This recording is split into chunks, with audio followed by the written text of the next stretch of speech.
Are we live, Travis? Hey, welcome to SmallmouthCrush, everybody. Oh, here I am. I'm sorry. Travis, you've come back from the ice again. Last week we had a really good intro, and I got a strike again for using copyright material. Oh, man. I'm done with this. This is the picture you're going to get right here. Welcome to SmallmouthCrush Live. We got a great show tonight. A surprise guest as well lined up later for everybody. That's two surprise guests in a row, back-to-back weeks, and I had nothing to do with it. Everybody, I want to announce Travis Manson is back. From what? I don't know. JP, you could clap a little bit, show some. There you go. There you go. There you go. Come on, everybody. Give him a hand. Travis Manson back in the house. All right. What else we got? That's it. That's all I got. Well, we've got a show. Do you want to? Do people know what this show's about tonight? You want to do a little? Absolutely. Okay. Tonight we're going to have a return guest, I should say. We've had these guys on quite a few times in the past. Yeah, we have. And that's our friends from Great Lakes Finesse, and we're going to be talking about some of the new baits that are coming out this year. And I think they're out. They're out, man. We'll find out. And we're going to give you a discount code, I'm sure. They just dropped them, by the way.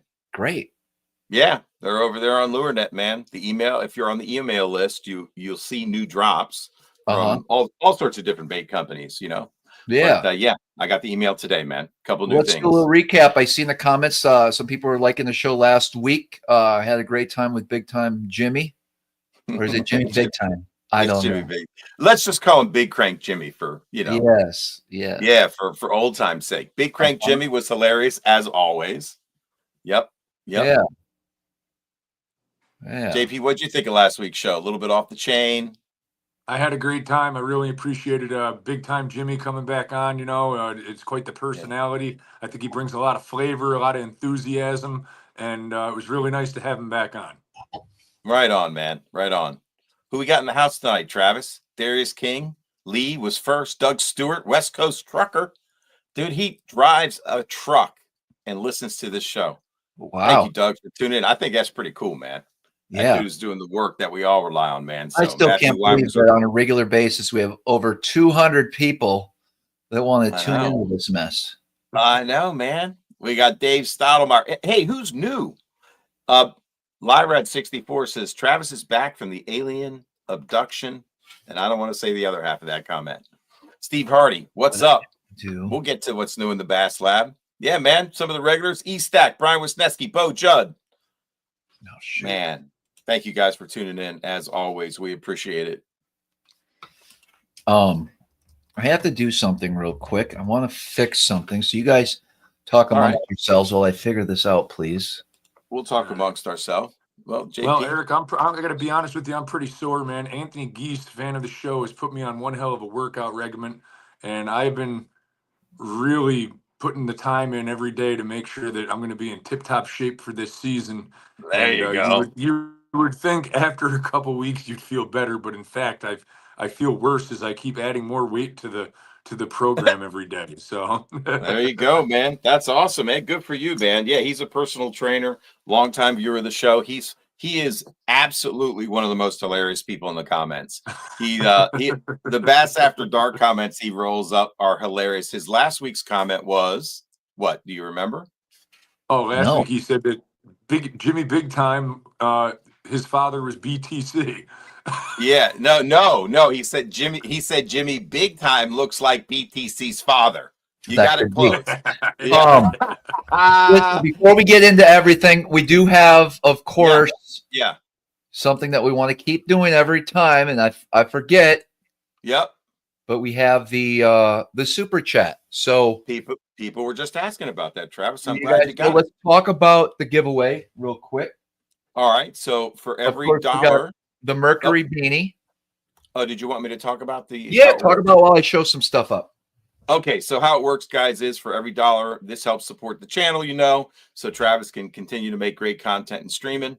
And so $1 in the super chat, you click the money icon in your chat bar, gets you 1 entry, and then it goes up from there. If you donate $5, it's 5 entries, and there's a random drawing at the end where you're going to get all this great stuff. Travis, you want to go full screen so people can see what's up and what you're giving away? I will take off the super chat right here. And I will bring it back to you're going to get a Monster Bass bag. It's got a bunch of little handy things in there, some bobbers, stoppers. We got some tungsten going out in there. We got a Dobbins spinner bait. Look at Dobbins make spinner baits. Big bite baits, buzz bait. Look at that chartreuse head. And don't sleep on a colored chartreuse blade for muddy water. What are these? Yamamoto. Zanko. What is that? The Zanko in there. It's a little Z-Man. Look at that. Square bill. Look at that square bill. That's good. Don't sleep on green pumpkin. Those are the 2 colors Bass can see, green and red. What's up?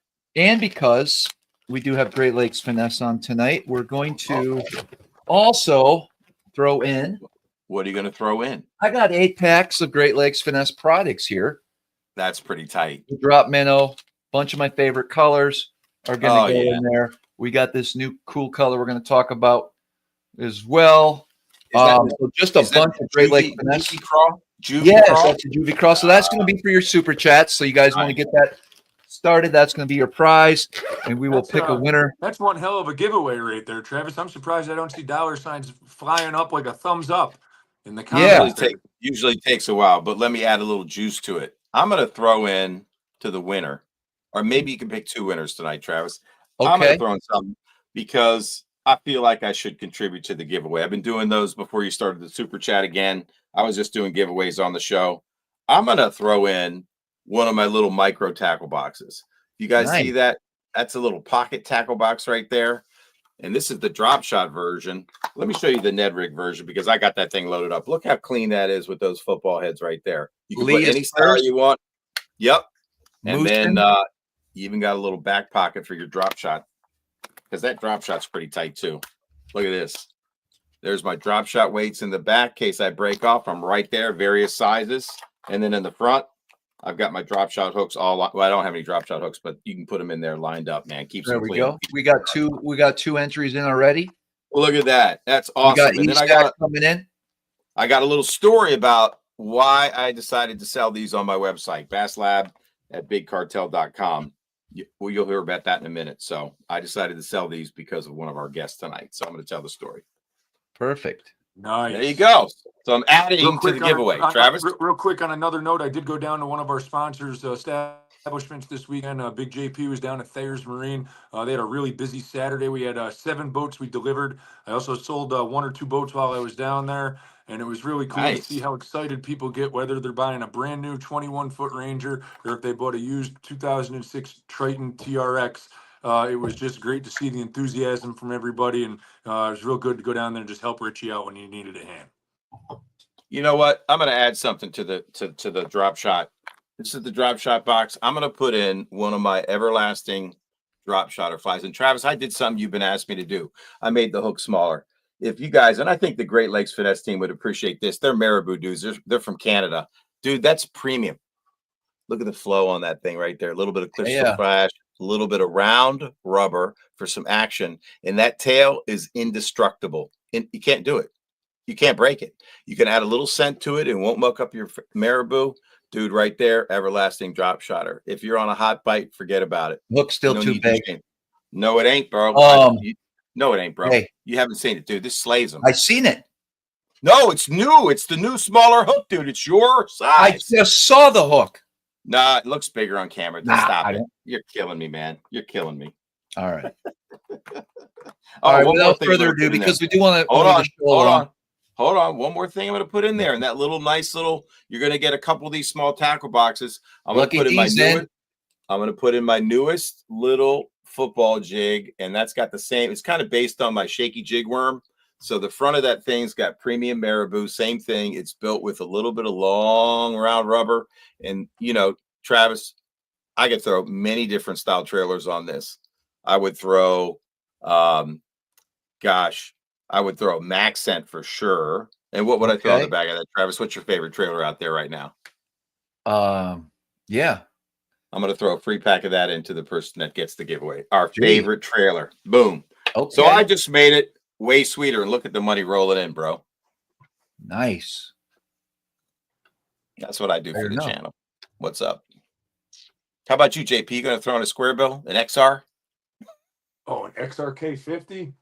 No, I don't want to deal with all this. No, no. That was a joke, Travis. Well, you know what an XRK 50 is, he would never do it. He wouldn't throw it in, so it's just a rhetorical question. JP struggles with some things, like he wouldn't know how to mail it, or where to get the address, stuff like that. Don't look at me like that, JP. Yeah. Look at that, man. Thomas Michael, $5. Thanks, man. Let's up the ante. $20 from Brian. Woo! This is way better than last week's giveaway. I guess I should add to it each week, right? Maybe. I think it'll help you out. Yeah. No, the Great Lakes Finesse stuff that was the big draw, in my opinion. They got all right. Stuff. Without further ado, let's bring him in. Let's bring our guest. I'm going to put you over here, though. There we go. Welcome. Look at that, gentlemen. So I was enjoying the show. I was enjoying the show backstage. We got Dan and Matt in the house. What's up? Yeah, it wouldn't be a GLF launch without being on SmallmouthCrush Live. That's right. Right on. That's right. Yeah. So there's a lot of new things happening with Great Lakes Finesse for this year. I know there's some new product. Eric and I had a chance to try it out this fall, and we're actually going to play a little video maybe towards the end here. Oh yeah. Of some of the baits that we were using. We found some great success with it. We had a great day on the water. We fished, I think, sun up till pretty much dark. We were out there. We did. Yeah. And biting. Yeah, it wasn't easy at times. Yeah, true.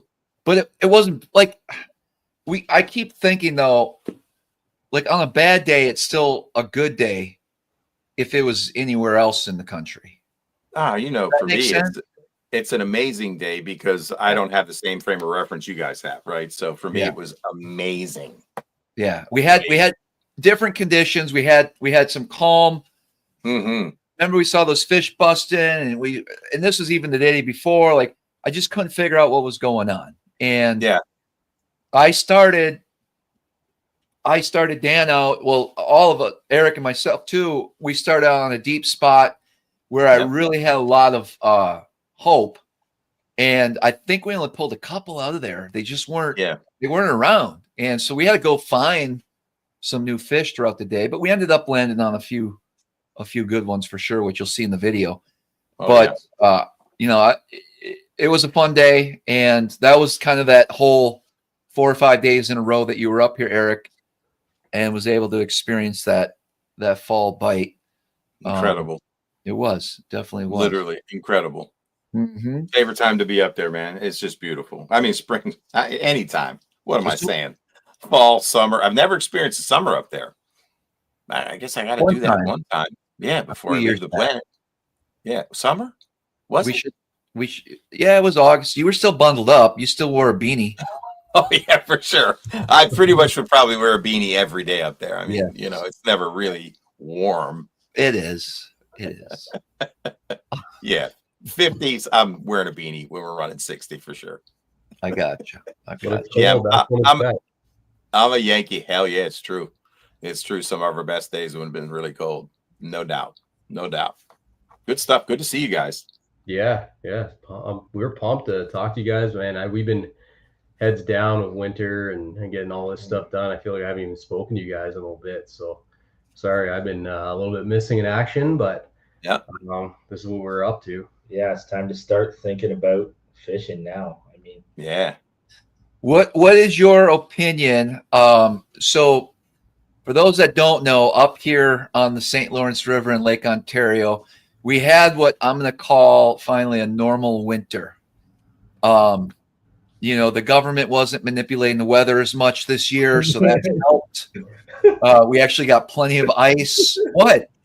It didn't take long. Oh, I'm just saying, for some reason, they wanted this type of climate in this area this year, and it worked out great. I think it's going to kill some of the moss. We got a lot of ice out there. But the one thing that I'm worried about is, are we going to be able to get out around April 15th and catch some fish? What are your thoughts? Ooh. JP called me, what, 2 days ago, asking the same thing. Yeah, it all depends. I mean, we just got to hope for warm weather here. Hope that it's not just about getting out there. It's about, the right conditions too, right? You need some warm water, draw those fish up, and we'll see. Who knows? I'm optimistic, to answer your question. I feel good about it. It's definitely unique. I mean, it's the first year since this early season has opened that we've had a winter this harsh. So we just don't know.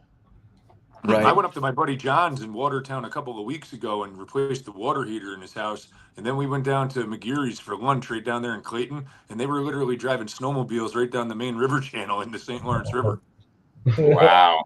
Wow. That's a lot of ice. But it can turn so fast, right? I mean, look at the weather that we just had today. Like it can turn quick. I hope so. So do you think we're good? Should I start panicking or wait a little bit? I think we're gonna be good. I'm 85% sure if I was to bet. So we got a long-term. You're right. If you look at the long-term forecast, I mean, it's going to be 51 tomorrow, 45, 54 on Sunday, 61 on Saturday. Well, not if I call the people that I know. Yeah. Well, I mean, I'm just saying, Travis, I can put in a good word for you there. I got you. I would assume that ice starts flowing down that river pretty quick once the shorelines break up, right? Yeah, it will. Yeah, the ice when it goes out, it goes out. That's my opinion on it. Even the small lakes around here, I'm optimistic. After today, yesterday maybe not so much, but after today, seeing how much snow we lost and how much melt we were having, it seemed almost night and day after one day, and we got a warm spell coming up. So I'm optimistic. I feel good about it. Mid-April, we'll be out there. Yeah, mid-April. I don't know if it's going to be 1st April like last year, but mid-April. I'm actually going to put the boat in the water either Friday or Saturday and go catch some walleyes and perch before I think the walleye season closes on the 15th up here. But there is an area I found yesterday that the boat ramp is open, but that's the only boat ramp I know of on this system that is open right now. Well, there we go. Yeah. April 11th. We're going. Or sorry, March 11th. Sorry. Yeah. 11th. Let's go. Well, the problem is it's in New York, so okay. Yeah, we can't target smallmouth. We could. I talked to a guy who was very into with the DEC up here in New York. And remember, we had those meetings last year, JP, about possibly changing the law, and it looks like that's not going to be changed this year, and it looks like it's never going to be changed. And so, whoa, why? Why never? That's a big word. I don't know, man. We did everything we could. There's not going to be an early season. It'll be closed from December 1st through June 15th here in New York. I hear Canada's putting a tariff on smallmouth. Yeah, stay away from our smallmouth. Yeah, do you guys like Americans anymore? I'm more worried if you guys like us, honestly. Like, you guys are painting a pretty hard picture about us. I mean, it has nothing to do with anybody talking on this stream. Let's just be straight, right? It has nothing to do with that. I have no say in what goes on, and I mean, it's all silly. I don't know. I crossed the border the other day, and I got basically strip searched. So, I mean, I imagine that there's going to be a few more boat checks and a few more other things happening. So, yeah, I would make sure you have your papers in order if you are traveling up to the North Country. Yeah. It'll blow over. It'll blow. But anyways, in 3.5 years. I'm not going to say who I talked to, but the guy I talked to said that this is straight out of one of the DEC officers' mouth. Okay. He says he doesn't think the rule's fair either. Mm-hmm. I'm not promoting this, but he said, go out and catch your bass. As long as you're letting them go, I don't have a problem. Oh, that's straight from a good source. Okay, catch now, your obviously, bass. I'm not going to guide in New York waters, but maybe I'll get a little more. I don't know. Do any of the businesses in your area care that it's closed season? Restaurants, hotels. I don't think. Taco I think shops. they get so much more business from other tourists that they really don't. They don't. So they don't care. You mean like it? There's lots of people coming up to visit. Yeah, they don't want bass boats in this town, bud. Ah, gotcha. So I personally know a guy from Albany that was up there, and he was seen and he caught 3 bass in an area and left, and then they showed up at his house, and then once they got into the house, to issue him a ticket for fishing for the bass out of season. They noticed all the deer heads, and they asked to look in the freezer, and then they started wanting to give him tickets for venison. I wanted to know where the tags were for the venison. Yeah, I mean, did he have the tags, or did he just go out hunting? Yeah, no, he had everything he needed, but still, I mean, it could turn into a big thing if you did. Yeah. Speaking of that, Jay, didn't you say you got a deer for me? You got some meat? Yeah. How's that work? Got 2 chest freezers full. From the first trip up, I'm bringing up a cooler full. Okay. Wow. Nice. Yeah. Awesome. Appreciate it. All right. That backstrap. He saved you the backstrap, I'm sure. I got him 1 backstrap. Yeah. All right. That's pretty generous, man. Yeah. That's how you rate 1. And then he'll eat it and he'll go. He'll eat it and he'll be like, "That deer sucked." And no, I like deer. I actually got a bunch of elk and buffalo. I just had some buffalo the other night. They give him all Chuck. Anthony says give him all Chuck. Right across the street from my house, and I said I can get buffalo too, because right across the street from the house they got that buffalo farm, and they butcher them babies up and they sell the meat, but it's expensive as all hell. Hey, Wise Fishing said, "Oh shit, here we go with JP and the steaks again. Anything with JP and steaks and meat, there's problems that are going to be coming. You're not going to appreciate it. He's going to get pissed off. We're going to hear about this in about maybe June timeframe." I heard Dave he'll call me up at 7 o'clock. Did Dave reach out to you, Mansu? No, not yet. Not that I know of. My phone's always open though, and I'd love a phone call from him. Fair enough. I think that bridge has been burned, bro. But there's hopes. There's always. All right, back to Great Lakes Finesse. Tell me what's on your guys' mind. So you got a great collection of finesse baits. Everyone who fishes for smallmouth or up here in the north, they, love the products, love the baits.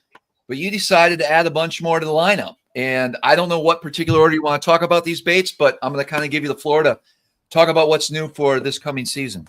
Sure. Okay, so we got some more baits and just stuff that we felt like was missing in the lineup, things that we wanted, and just as a smallmouth focused brand, we just felt like we needed, and just fill the gap for us. So the first one that I'm the most excited about, different people are excited about different baits, but for me it's the new little Ned bug. And the reason I'm excited about this one is because even though it looks like such a simple bait, it was actually quite challenging to bring this thing to market in the form that it actually could do what we wanted it to do. So to backtrack, the traditional Ned worm, as Travis knows, and you guys know, is amazing, right? But what we found is that it's not as automatic as it used to be. You drag that thing around. When we first started dragging around, when no one was really using it, it was incredible. And it seems like every year it just gets harder and harder as pretty much everyone's using it. So we figured, let's think about what a new Ned bait could look like.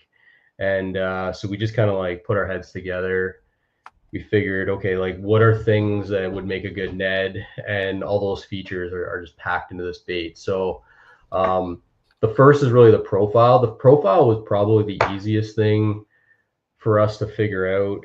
We all kind of agreed that little appendages would be good, not too much. you know, a bit of a bulbous head and like little tentacles. So we were cutting down some plastics and actually making something that looked similar to this before. It was incredible. And we figured we could refine that. So we knew the 2 little tentacles would be good. So rib body, you know, if you want to add scent, for us, it was more about just breaking down, like breaking the profile a little bit more. We like to dead stick it or move it really slow. We envision the fish like really nosing down and looking at this bait a lot more than like a reaction type bait or something that moves faster. So it was important to have like a profile that just was a little bit more broken up and less smooth. So honestly, like the first day, the first prototype I ever had, Matt and I went fishing and like we were getting bit immediately. Yeah, like it was automatic. Yeah, we were like, holy smokes, like we nailed it. Like at first we're going, man, we've got this. And then started like one fish came off. Okay, land another one, another fish came off.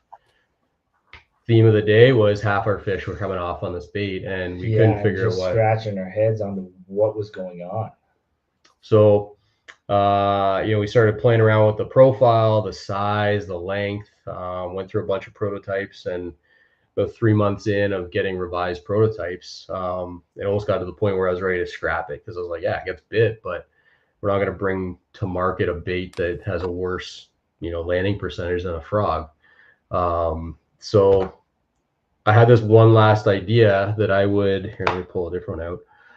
I cut this little slit in the head with my knife. I was using the back of the boat. Matt's fishing ahead of me, and I cut this slit so that the hook could break free of the plastic. And what I felt like was that the reason why we were losing fish was it was kind of getting wrapped around when we were setting the hook.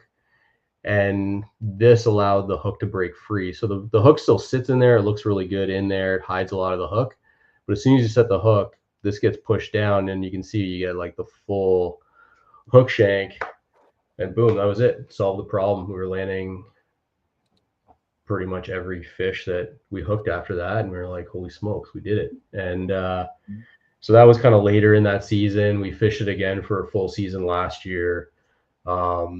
You know, got our content all lined up, you know, the video that we released on our socials and YouTube and stuff, all that was filmed last year. And here we are with a Ned bug that I think is just kind of reimagines and reinvents that Ned profile. And I think people are going to really be surprised how many bites they get with it. I know it doesn't seem like much, but man, this thing could be the best bait in the lineup. Oh, wow. Some anglers. Yeah, it's that good. So hey Dan, real quick, Mark had a quick question on what head is that you've got, and what size hook is that, and who makes the hook? Yeah, so in conjunction with the release of the Ned bug, we actually introduced our own Ned head. So this is the new Ned head. You can see that there. It's flat, and what makes it really unique is one, it's built on a Gamakatsu 604 hook, powder coated and baked. But you'll notice that the back here is rounded, and so is the bottom side. So it doesn't seem like much to someone who doesn't really know what's going on. And also the eye is right at the top. What that does is it eliminates that hard line. So if you're on like hard bottom, this is going to lift past the lip there. It won't get caught. So a lot of Ned heads will actually get stuck because they can't get past that hard line. So this will lift a lot easier. And by taking lead off this bottom side, it also transfers weight to this side of the Ned head, making the lift a lot easier. We also pulled lead. So our other stealth ball heads have 2 cones of lead going down. We added a wire keeper to reduce the weight on the hook shank so that lift would be easier. So a lot of thought went into, you know, a head that oftentimes is, you know, kind of just put together, slapped together by most companies. We really thought through everything on this Ned head, and it's got the powder coated baked finish. It's not going to chip. Clean eye in the manufacturing, so there's no paint on there. You don't need to, you know, break that out. Super premium, and we felt like it was kind of needed. If we were going to introduce a Ned bait, we should probably have a Ned head. But the Ned bug will also pair really nicely on like the football head. So you can see how nice that pairs. Kind of gives it a bit of a craw look. That's how we were fishing it when we were out together. Yep. And then also has a finesse jig trailer, and the little lips on the tail flare the skirt really nicely. So it's all like this became our trailer of choice all last summer for our tournaments, and money was made fishing that way as well. So that's a Ned bug, yeah. Speaking of tournaments, I want to make a quick announcement. JP and I were fortunate enough to get into the Thousand Island Open last heard. year. So Are you guys in? We're in. We are. Yeah. Nice. Game on. How's that work? Walk me through that real quick. So the launch site is where? Kingston. Like, is there a ramp there? Oh yeah. Oh buddy, it's primo. Like in the harbor or what? Oh yeah, in the harbor. It's the best place to launch. There'll be lots of parking. It's for Canadians.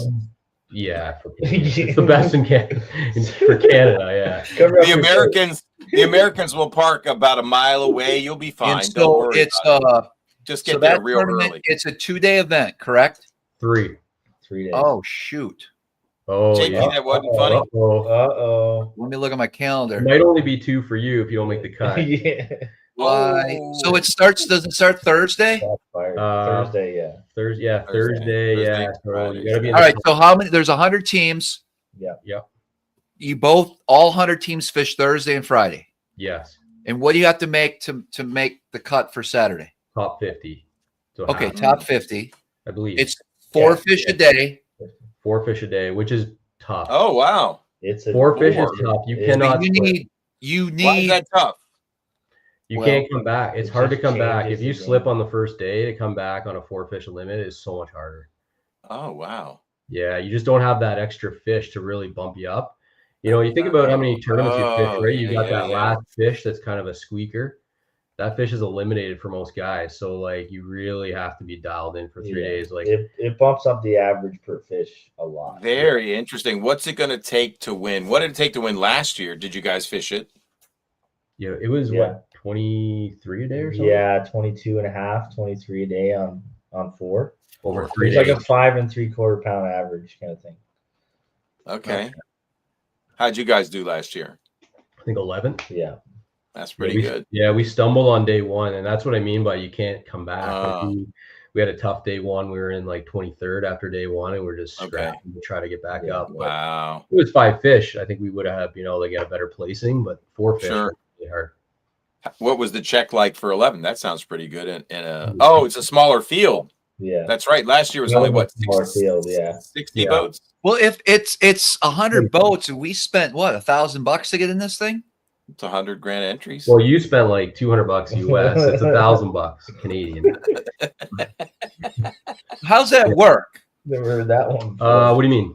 I gave JP. I Venmo JP my half. So I should get more money back. He owes me. That's a JP and you discussion right there. Yeah, he owes you like, way more than one. JP, when your credit card statement comes back, it's going to be $800 US. Yet I gave you half, so you owe me $100.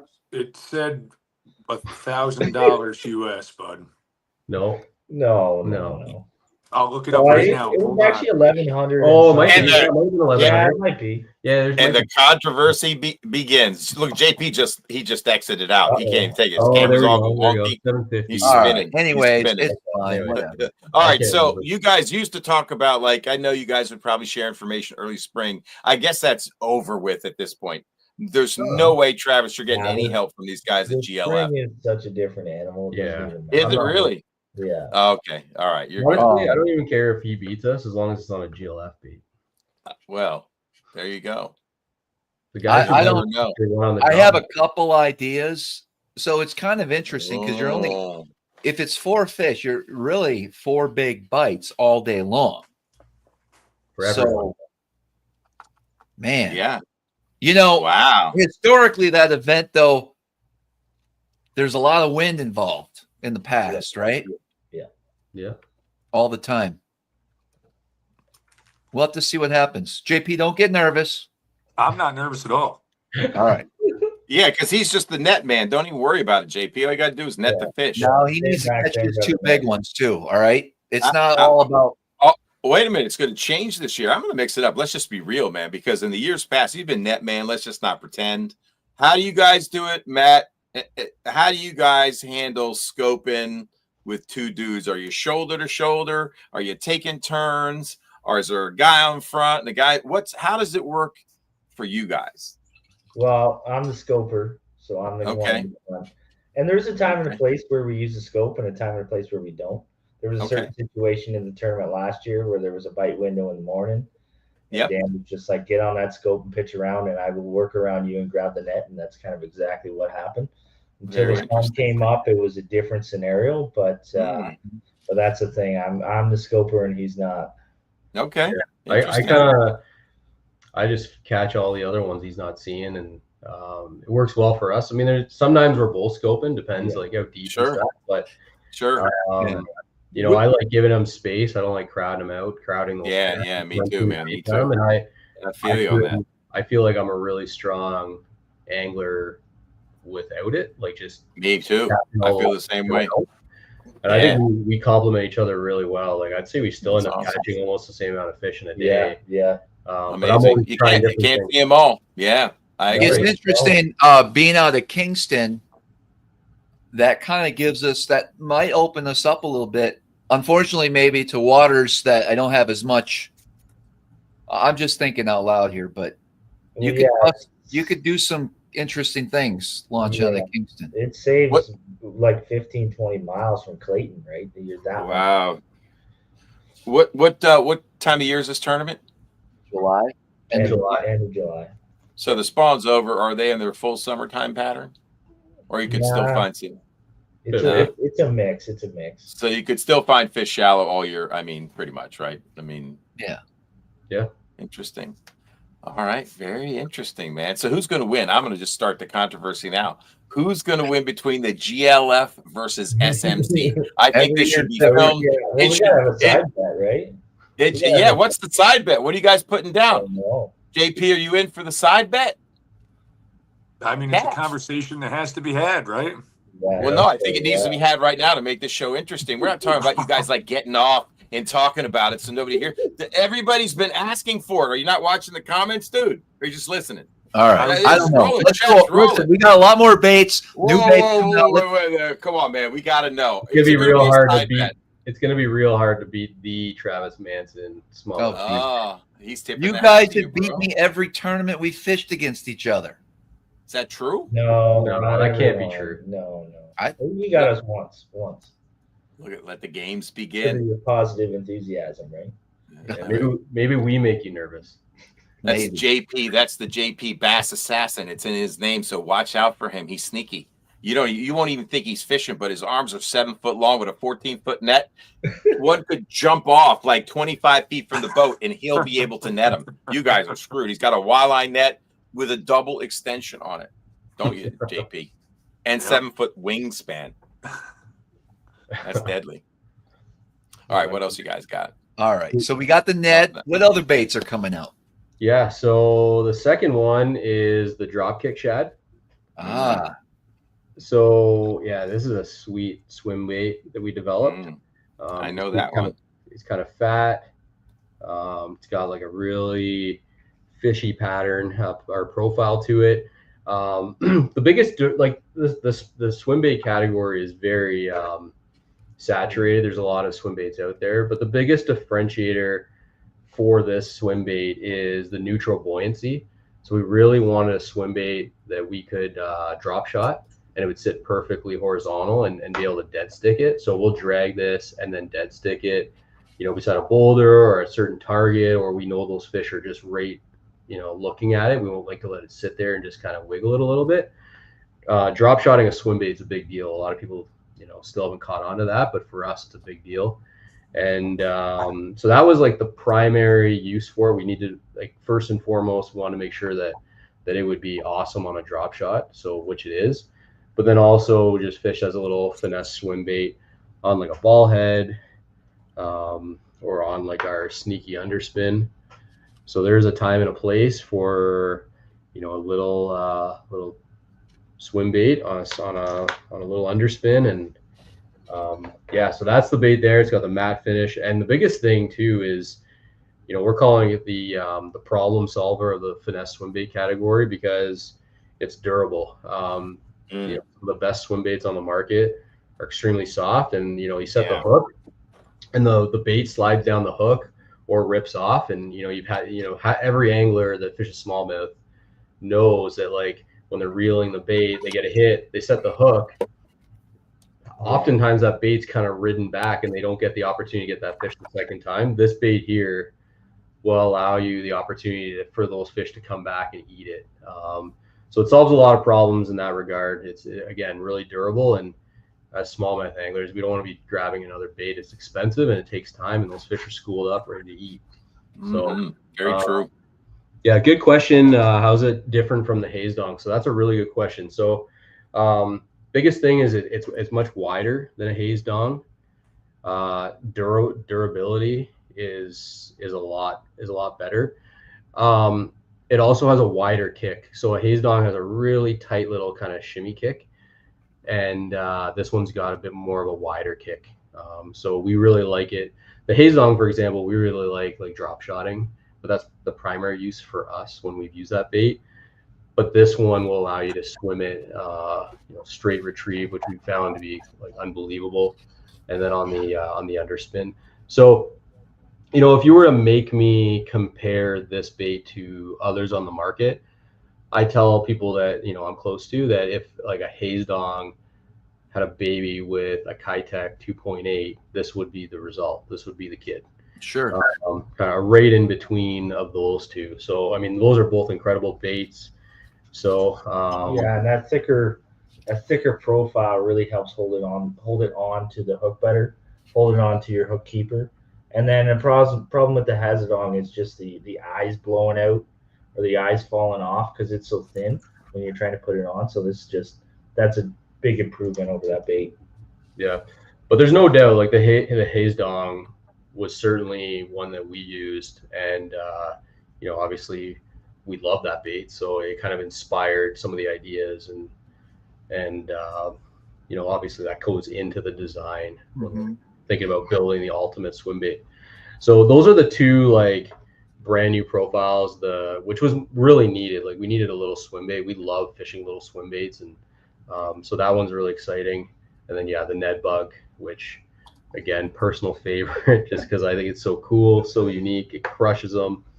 And then we also added a larger hover minnow. So this is the new 3.25 inch version. Just a bigger. I don't know if I've got one. Maybe reach into that little tray there. There's probably one in there. But yeah, this one just a bigger size. A lot of people really like the regular 2.75 inch version. Yeah, so this is the smaller version. So you can see it really is bigger, and it's way bigger. Like you can see how much bigger it is, right? Even so yeah, this is gonna be good for like the people who are just looking for, let's be real, right? The jig and minnow technique is just become all the rage. And this cup belly in the hover minnow is so unique, and guys are starting to incorporate this as a first or second option to the regular, like a Sakamata or something that they're throwing, just a different look, because this thing will hover. We call it hover darting. Every time you twitch it, it wants to like hover to the side, kind of like a jerk bait that hovers, but also spiral on the fall. So if you got a fish following it and they're not committing, you can just kill it. They'll spiral down to the bottom and always land on its belly. And that's how we catch like a lot of our fish with this bait, is killing it, letting it drop, and then letting it sit there, and the tail will just kind of lift off the bottom a little bit, and they just come and crush it. And then sometimes we'll even drag it. So we'll transition from jig and minnow to let it spiral down, give them a different look, and drag it a few feet, and they usually eat it then. So new size and a whole bunch of new colors. I see some people are already putting some stuff in their carts online. Is the SmallmouthCrush 15, right? Is that still going to work for a discount for them? Yeah, it should. I don't see why it wouldn't. If anyone put that in the comments there. Yeah. Awesome. Yeah, awesome. That one should work. And people ask, you have some plastics that are neutral buoyancy. I know it was a big deal with your plastics, including the matte finishes, but Are all the new baits neutral buoyant as well, or some have salt? I mean, if you go over that, people like questions. Yeah. So this guy here is neutrally buoyant. Okay, because, cool. Again, drop shot is the primary use for it. Sure. So we wanted that, but then the Ned Bug, because we wanted a little bit of lift. This thing will sit on more of like a 45. It's got just enough buoyancy that it lifts. If anyone goes to our website, they can kind of see that right on the website. We've got a video above every product on GreatLakesFinesse.com. Awesome. And you'll be able to see the underwater footage. Every one of our baits, we always do underwater footage because so important. That's what the fish see, right? It's not all about having an awesome package on a peg in a shop to trick you into buying the bait. It's about you know, going to eat it. So that's where we focus our effort, is what it looks like underwater. And I know you have a few new colors coming out in all the different baits, and I just wanted to share with you guys, you know, with the drop minnow, a lot of you know I like the spicy melon color, straight black, crush, but I really I'm liking that smelt color a lot this past season. That's, I'm not saying it's my go-to, but it definitely, if I need to figure out something, I'll put that color on. A lot of people say in that giveaway tonight, we're gonna throw some of these in there too, in the colors. So nice. But then you guys have another color, and I wonder if that's in the giveaway here. Hold on, let me see. So talk about lure color as smallmouth guys. A lot of guys go, oh, all you need is green pumpkin. Lure color doesn't matter. Does it matter to smallmouth? I think so. Yeah. I mean, they're visual feeders, right? So, yeah, a lot of the time we'll be, you know, rotating through baits and it like, you'll just hit the right one. You're like, holy smokes, like that's the color they want today. Today, right? Yesterday, but every day we're rifling. Like, we rifle through so many colors. Every time we fish a tournament together, you see the bottom of the boat. Like, we're just like, we're on a pattern, but we're also trying to adjust on the fly. Very interesting. Very cool. Yeah. What was the color? Cool. Good. Thanks for answering the questions. Those were a couple key. Density of plastic. Yeah. So besides that, the next color that I'm really excited about, I think you guys call it 309. Matte 309. Yeah, it's killer. Let's talk about that. Yeah, that is one sweet looking color. It's kind of like it's got like a bit of a greenish pumpkin on the top with some purple and copper and black flake, and then like a kind of like a blue pearl belly. So why, I think I know the reason, but 309, for those that are not in the know, they might not know. Does that make sense? They don't know. Why is it called 309? What is the history with 309? Your version, and I can tell you my version. Maybe it's the same. There's a company up here that makes this color. It's kind of become a staple over the last many years. Actually, 10 years, probably like 20. It's got to be 20 years. Yeah, like the original owner of that company, well before the new people took it over.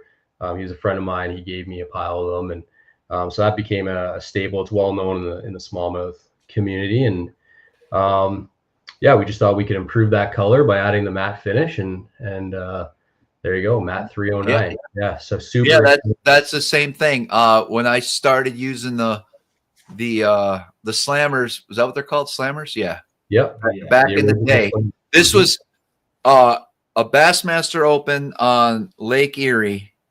I fished, and I think that was my best finish in an open, and for bass, I think it was.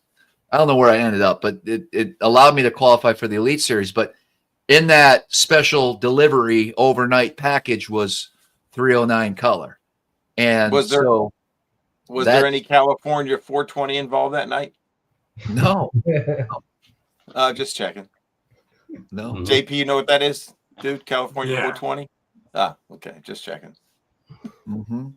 It's a joke, everybody. I know. Yeah, no, it's a killer color, man. I mean, it is. We when we played around with it, we added the matte finish to it, and it just took that color to a whole new level. And so we're really excited about that one. And the other one that I'm really excited about is Gobi. So Gobi color that we added, it's kind of like a version. Yeah, and it's like, it's hard to see it, but that's a color that people should really Hold on, go full screen, Trap. Yeah, hold on. Takes me a while, bud. I know, bud. It's there not you like go. It's got like a light kind of brown on the top. Yeah, very minimal. It resembles a goby really good, but this color is like really, really good. I love that color. And then the other one that was like kind of really needed was this color we added, and it's the green pumpkin shad. So this, in my opinion, is a really good color when you're trying to imitate perch. So if you're around any perch eaters, those three colors I think are the most exciting for me, and those were all added to like the drop minnow, the hover minnow. And then we'll probably bring it out in the dropkick chat eventually too. So yeah, really exciting. Yeah, that Math 309. We also added that to the Juby craw, which is like so nice. Yeah, that came out money right there. So I put just so everyone knows where my head is, I put a very large order in, so that way I have all my baits ready for this season, and I stocked up heavy on the 309 color, on the smelt color, of course, the spicy melon, and then I went heavy on a few different baits. Some of your old school baits, like the flat cat. You know, I had some really good success with that, pairing it with a football head jig this year, and that was our first 30-30 with the drop minnow and the flat cat. We did it together. Remember, dude? We threw the flat cat and the drop minnow for sure. Okay, dude, I went heavy with the larger drop minnows as well, but I go back and forth, guys. What's your theory on that? Like, when you're in a tournament, okay, you're gonna pull a drop shot, which drop minnow you put it on first? Great question. No question. Yeah, it's a spicy melon. Spicy melon is our go-to in the 275. Okay, there it is. I prefer the smaller size, honestly. Yeah. In the drop minnow, how about that? Well, I found, wow. I guess because it was new, last year, I found myself using the larger size more, and it worked just as well. You know what I mean? Yep. But I see your point. I haven't thrown the larger one on, say, an underspin as much. Should I be looking at that, or do you still like the downsize? No, downsize for sure. And the reason is I mean, I don't have to put it on here, but the problem with the larger one, in my opinion, is on our underspin is that the belly, it's hard to see this. I'm trying to like line it up, but the belly sits too far back here. Let me thread one on here. Yeah, it hits the blade. It hits the blade. It interferes with the blade. A little bit. Oh, a little crazy, but if you're hyper focused on that, it can. Yeah, I don't think that the larger one makes a difference as the underspin trailer, but you can kind of see how if you're, let me put it that way. See how the belly it would run into that if you're like burning it a little bit quicker. Yeah. So the smaller one, I personally still go to that one. That's interesting. But you could also chop the head off the larger one because it is a larger profile to bring that belly forward. There's things you can do, but yeah, I just find that why mess with what works. Gotcha. Good. Yeah. Yeah. Very cool. Those are like the new, and then we got new colors and like the snack craw, like this motor oil in the snack craw. Yeah. So we used the snack craw, flat cat, and drop minnow that day for the Dirty 30. Yes. And just so you guys know, motor oil, in my opinion, is excellent in colder water. Like if I'm fishing cold, early or late, motor oil is for some reason just a really good color, and it does work year round. Don't get me wrong, but man, that's my first choice when that happens. Something special about it. So wow, it's such a cool color. So underappreciated. Yeah, it's amazing. Yeah. That's what Chad got that 7-pounder on last year, right? It's got a glow to it, right? It's one of those. It's a staining dye for sure. Not many companies pour it anymore, man. Yeah, it's got like a brownish, red, green. Like it glows. It's like certain colors when you put it in water in light, And that cold water, as Travis was saying, I think it's washed out but bright, so they see it. It's just got game, and it changes too. It's a chameleon style color, right? Yeah. So yeah. I don't even think I'm gonna run some stuff. Somebody grab that. This is one of the videos that we Do not let me lose This thing right here. yeah, I can't reach. Don't do it. Dude. There he is. There we go. Hey, what's up, guys? Smallmouth Crush with Dan from Great Lakes Finesse. Trying out some new baits. Doubled up already. We got Epic Eric here too, believe it or not. And I'm the only one without a fish on. you'll hook up soon enough. That was fun. That was awesome. Good. This video reminds me we got to talk about the rods. Yes. Next time. Rods, absolutely. That was a good one. Was it? That's all right. Could have been the daily double. Let's Next time.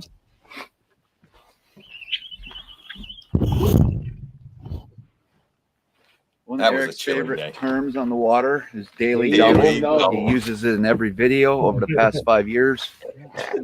And I love it. I'm a creature of habit. Awesome, bud. They are. Oh man, that's what I wait for. So this day we used all the Great Lakes Finesse baits, but we really focused on some of the new baits that were coming out. And Great Lakes. I don't need you to talk. No commentating. Nope, it's just back. Okay, Nope. this is just. I don't need it. But you're never in bad shape if you cast in the general direction of Travis. That's the truth. Yeah. Well, I try to give him a wide berth. He doesn't like when I get 24 inches from him. Cast right on me constantly. If you give Fired him from the back. 10 to 15, he might look at you funny.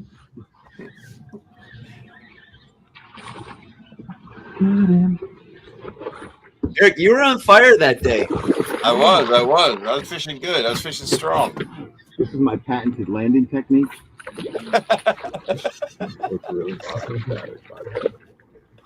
The old man's got to sit down. Don't worry, he won't make the cut. Oh, yeah, he's done. Oh, bud, I'm getting paid today, bro. I don't care if you cut it, but I will. I caught one before Travis did. Don't you? I'm posting it. There's nothing you can do. You can't stop my social media feed, bro.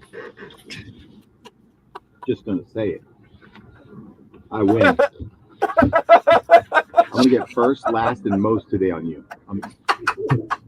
I caught one before Travis did. With my It don't happen often. Great. I know he's gonna beat my ass today again. Oh, yeah, he did. It's a motivator. All right, we had to move around a little bit. Eric just kept talking and talking and talking. I give him away, bud. I'm Yeah, trying he to had You can it. hear them from across the lake. I'm just trying to stand behind the camera, let you guys do your thing. Look, man, so I'm up in the front of the boat, you know, there's waves and stuff. Why have to come back here and dig in? I gave one to like Gino, the operator. He's like, man, that thing saved me in a tournament. No, seriously. I think that's a sweet idea. Oh, you're talking about your little box there. Guys walking the bank, you know, just a couple of hooks. You're proud of that box. Man, so proud. Can't tell you. Yeah, probably. All right. Anyways, I'm gonna find a. Let me see. This is a long video. Oh, I'm hooked up again? Jesus.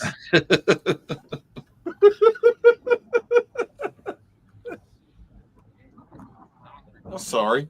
No, not yet. Was I fishing your rod, Dan, at that point? Man, that's just not right. I don't know. Maybe. You don't control Maybe my for a little commentary. while. All right, go grab your. Well, you know, I have to get into my landing seat, bro. This is my patent. Nope. Not yet. All right. I would make David Fritz proud, man. Beautiful baby. Look at the markings on that fish, man. Motor oil. Look at that crawl. That's that crawl, too. Bug. No, The that's Ned bug. Ned. No, Ned bug. Ned bug. Sorry, guys. Ned bug. That's Dan. You can grab that fish. Is that Dan? This is what happens when you Dan. spend too much time in the office. Water still. You don't have a net. Yeah, no doubt. Yeah, so that's a good fish.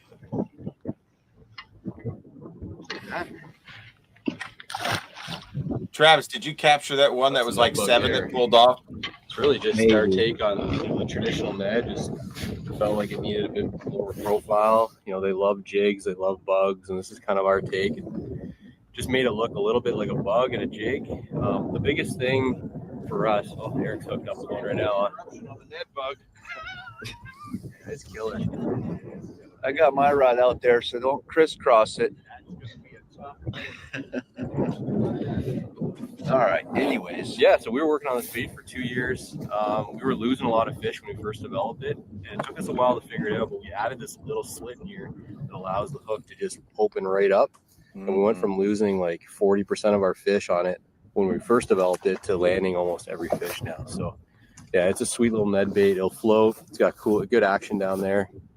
Pairs perfect with our new Ned head. It's awesome. There you go.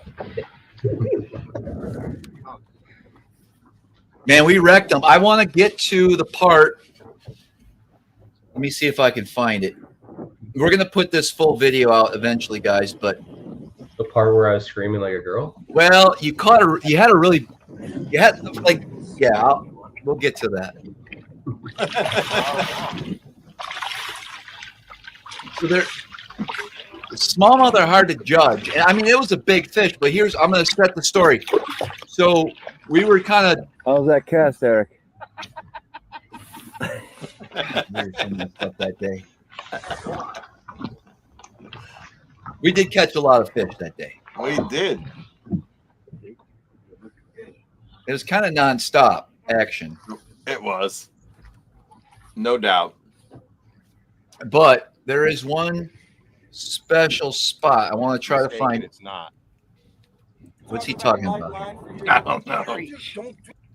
I wondered if that was going to be a mistake, and it's not. Oh, Dude, I'm pretty stoked. That was my 3-pound test fish, man. Look at that Woo, thing. thank you, Dan. Thank Dan's you, Great the Lakes man. Finesse. Look at that, man. That's the perfect gauge hook when you're using light line. I don't care what anybody says. You guys need to check that underspin out from Great Lakes Finesse. Travis had a miracle day on it with me earlier. Like 2 years ago, right? You were prototyping it. Yeah. And dude, Travis absolutely smashed him. Look at the belly on that. That's a Robert G belly. If I ever saw one. King, this one's for you. That's so stupid. hope you guys found that rant entertaining. I did. I get back to fishing. Look Look at that beard. Look at that beard. Beard game was strong, dude. Were you dyeing the beard then? Or no? Probably. Yeah. Oh, he did it for that trip, man. Every day.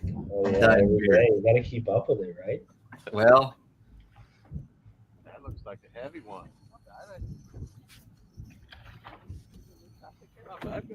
all right. Is this the big one? This is the big one. No. No, I was. All right. Let's find the big one. Yeah, I was way more worked out. Here it is. Net. Where's the net? This is it. Okay, guys. So No net. Dan hooks up with a big fish, and we thought it could be like a state record. How big was that one? I thought for sure. Oh yeah, And it's gone. Here it is, and it was a big fish by anyone's get it wrong. standards. Right, but Dan was like, you were freaking out. Yeah, I was freaking out. I was kind of embarrassed. Yeah. He's like, he doesn't have one. He wants the net. He's calling for the net at this point. Like, Right. net, where's the net? There's no net in the boat. You seen Travis trying to grab We'll get the it. net if it's over 8, we'll get the net. If it jumps and it's big, I'll get the net. Eric, you can get the net. You know what? Eric doesn't want to get the net. Oh, you gotta land it with your hands, man. That's the rule on this boat. Yeah, gotta land it like a man. Isn't that the rule on the boat, Travis? I'll film. All right, if he's 8, you gotta get him in. He got the net out. You gotta get him I in. did. If it's a New York State record, we better get him in. My head was a 9-pounder, like 9-pounder had been caught. Holy wow. Yeah, that It's a baby sturgeon. The new Finesse CX rod. Oh yeah, you were taking your time too, The dude. moment. Travis, what are you doing with that net? I thought there was a no net rule on this boat. If it was me, he would say, "Be a grown man and be a grown man and land your own fish."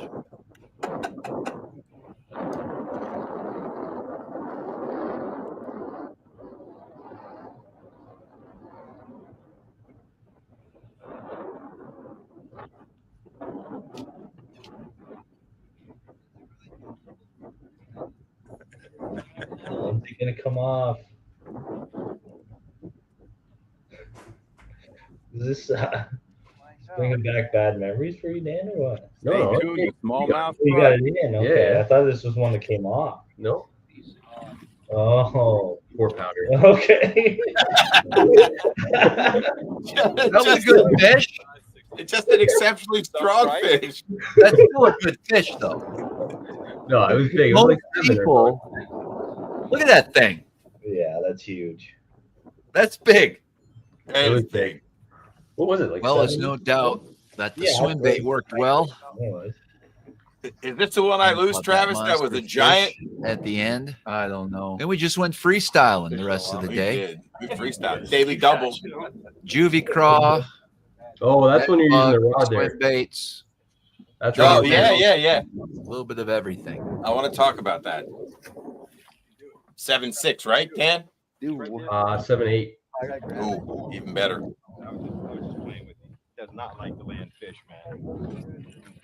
That's right. I can see the pink braid or red. Mm-hmm. Yeah, Eric went on a complete tear there for a little while. Yeah. Nice, Judy Cross. I'm on the hunt for a 600. Anyways. So much line. Like I can make a hero cast. Oh, we're talking about that rod. Tube head. Yeah, we are. And out there. It doesn't roll. It's like balanced. So it's always correct. It comes over rock. Fantastic. I like this little bulbous part here. And it's a Gamakatsu hook. Stout, not too thin, not too thick. I mean, I'm jamming at home on a medium light 7/8 prototype rod. You throw it on there medium heavy 7/8. It's Yeah, you it can lights lay the out. wood. Like, because I'm picking up so much line. Like I can make a hero cast. He just keeps catching them back there. Mm-hmm. Well, we all know that you won't pick up the camera for me. And so Always pushing the wrong button. That rod. yeah. Look at that. You right in the top of the mouth. Perfect. We had a pretty good day. I forgot. Traditional largemouth. That was pretty good. That was a smashed good him. day. Wow. That was a long one, man. Right in the roof of the mouth. Pop.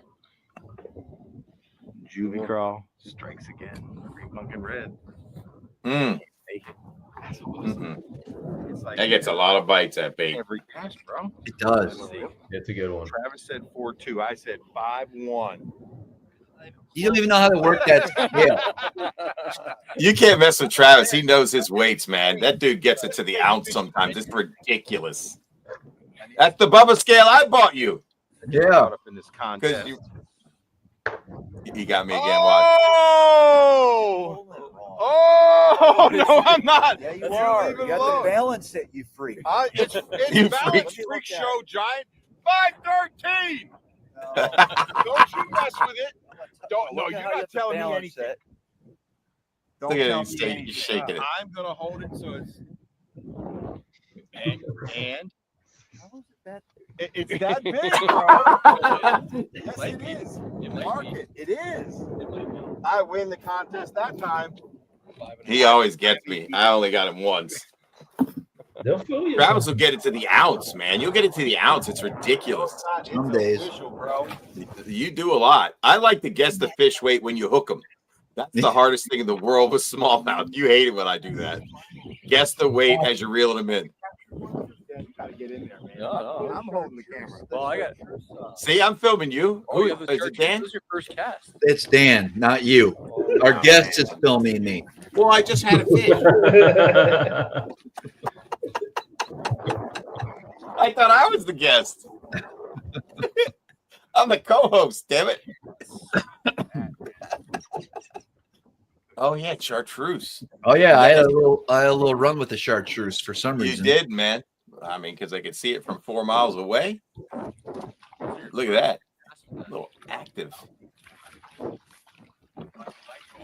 off in their head. They can't make it.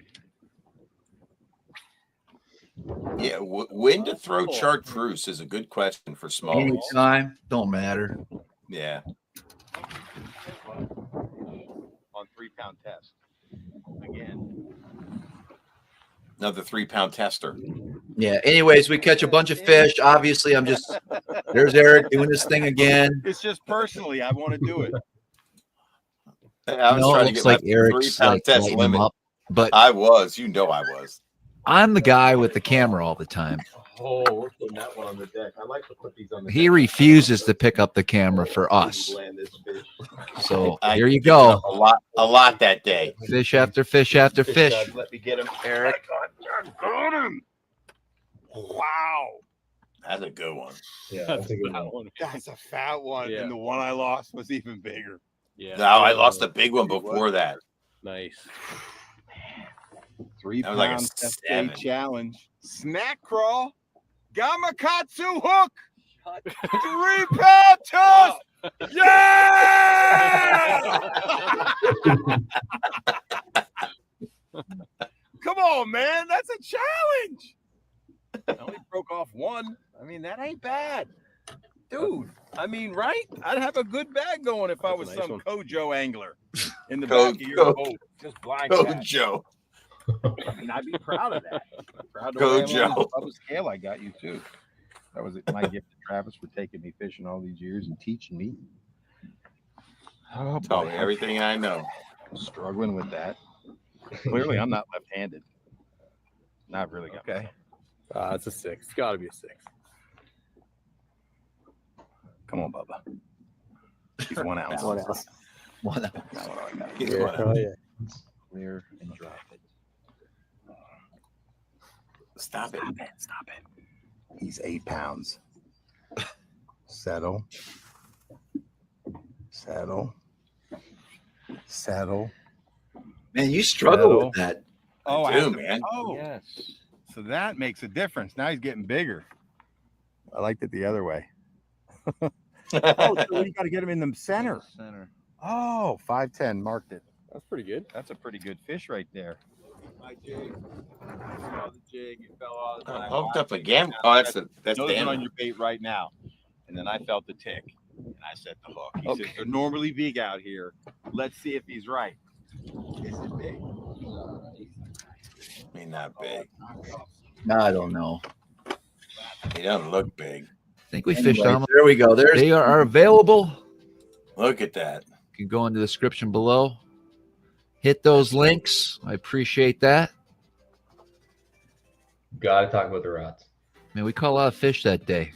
We did. We put in a long day too. We fished I think we fished almost till dark. A lot of the footage, we had a lot of wind, or for some reason not a lot of wind, but wind noise in the mics.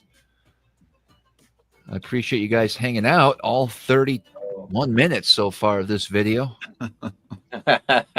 Don't forget to subscribe to the channel, and as always, until next. There you go. Good editing, bro. Good day. That was We got great. a lot of videos.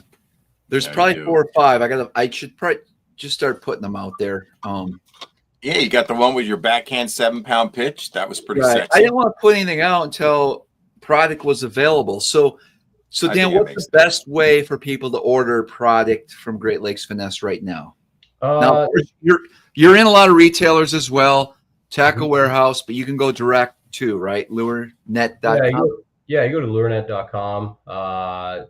All the new stuff's right on the homepage. There's a link there now. You can just click on that, see all the new stuff, including the new rods. New rods are available, the Finesse CX rods. Tackle Warehouse has all the baits and the rods as well. So if you feel more comfortable with Tackle Warehouse, they'll be a really good option. But yeah, they love the rods and they're supporting us on getting those out to people as well. So yeah, a lot of ways, and then a lot of dealers and stuff. Go ahead, Eric. I got to say something about the rod. So you guys know I'm a Loomis fan, and one of my favorite rods that I have in my lineup, and I always bring it when I fish with Travis, and I throw it for largemouth too.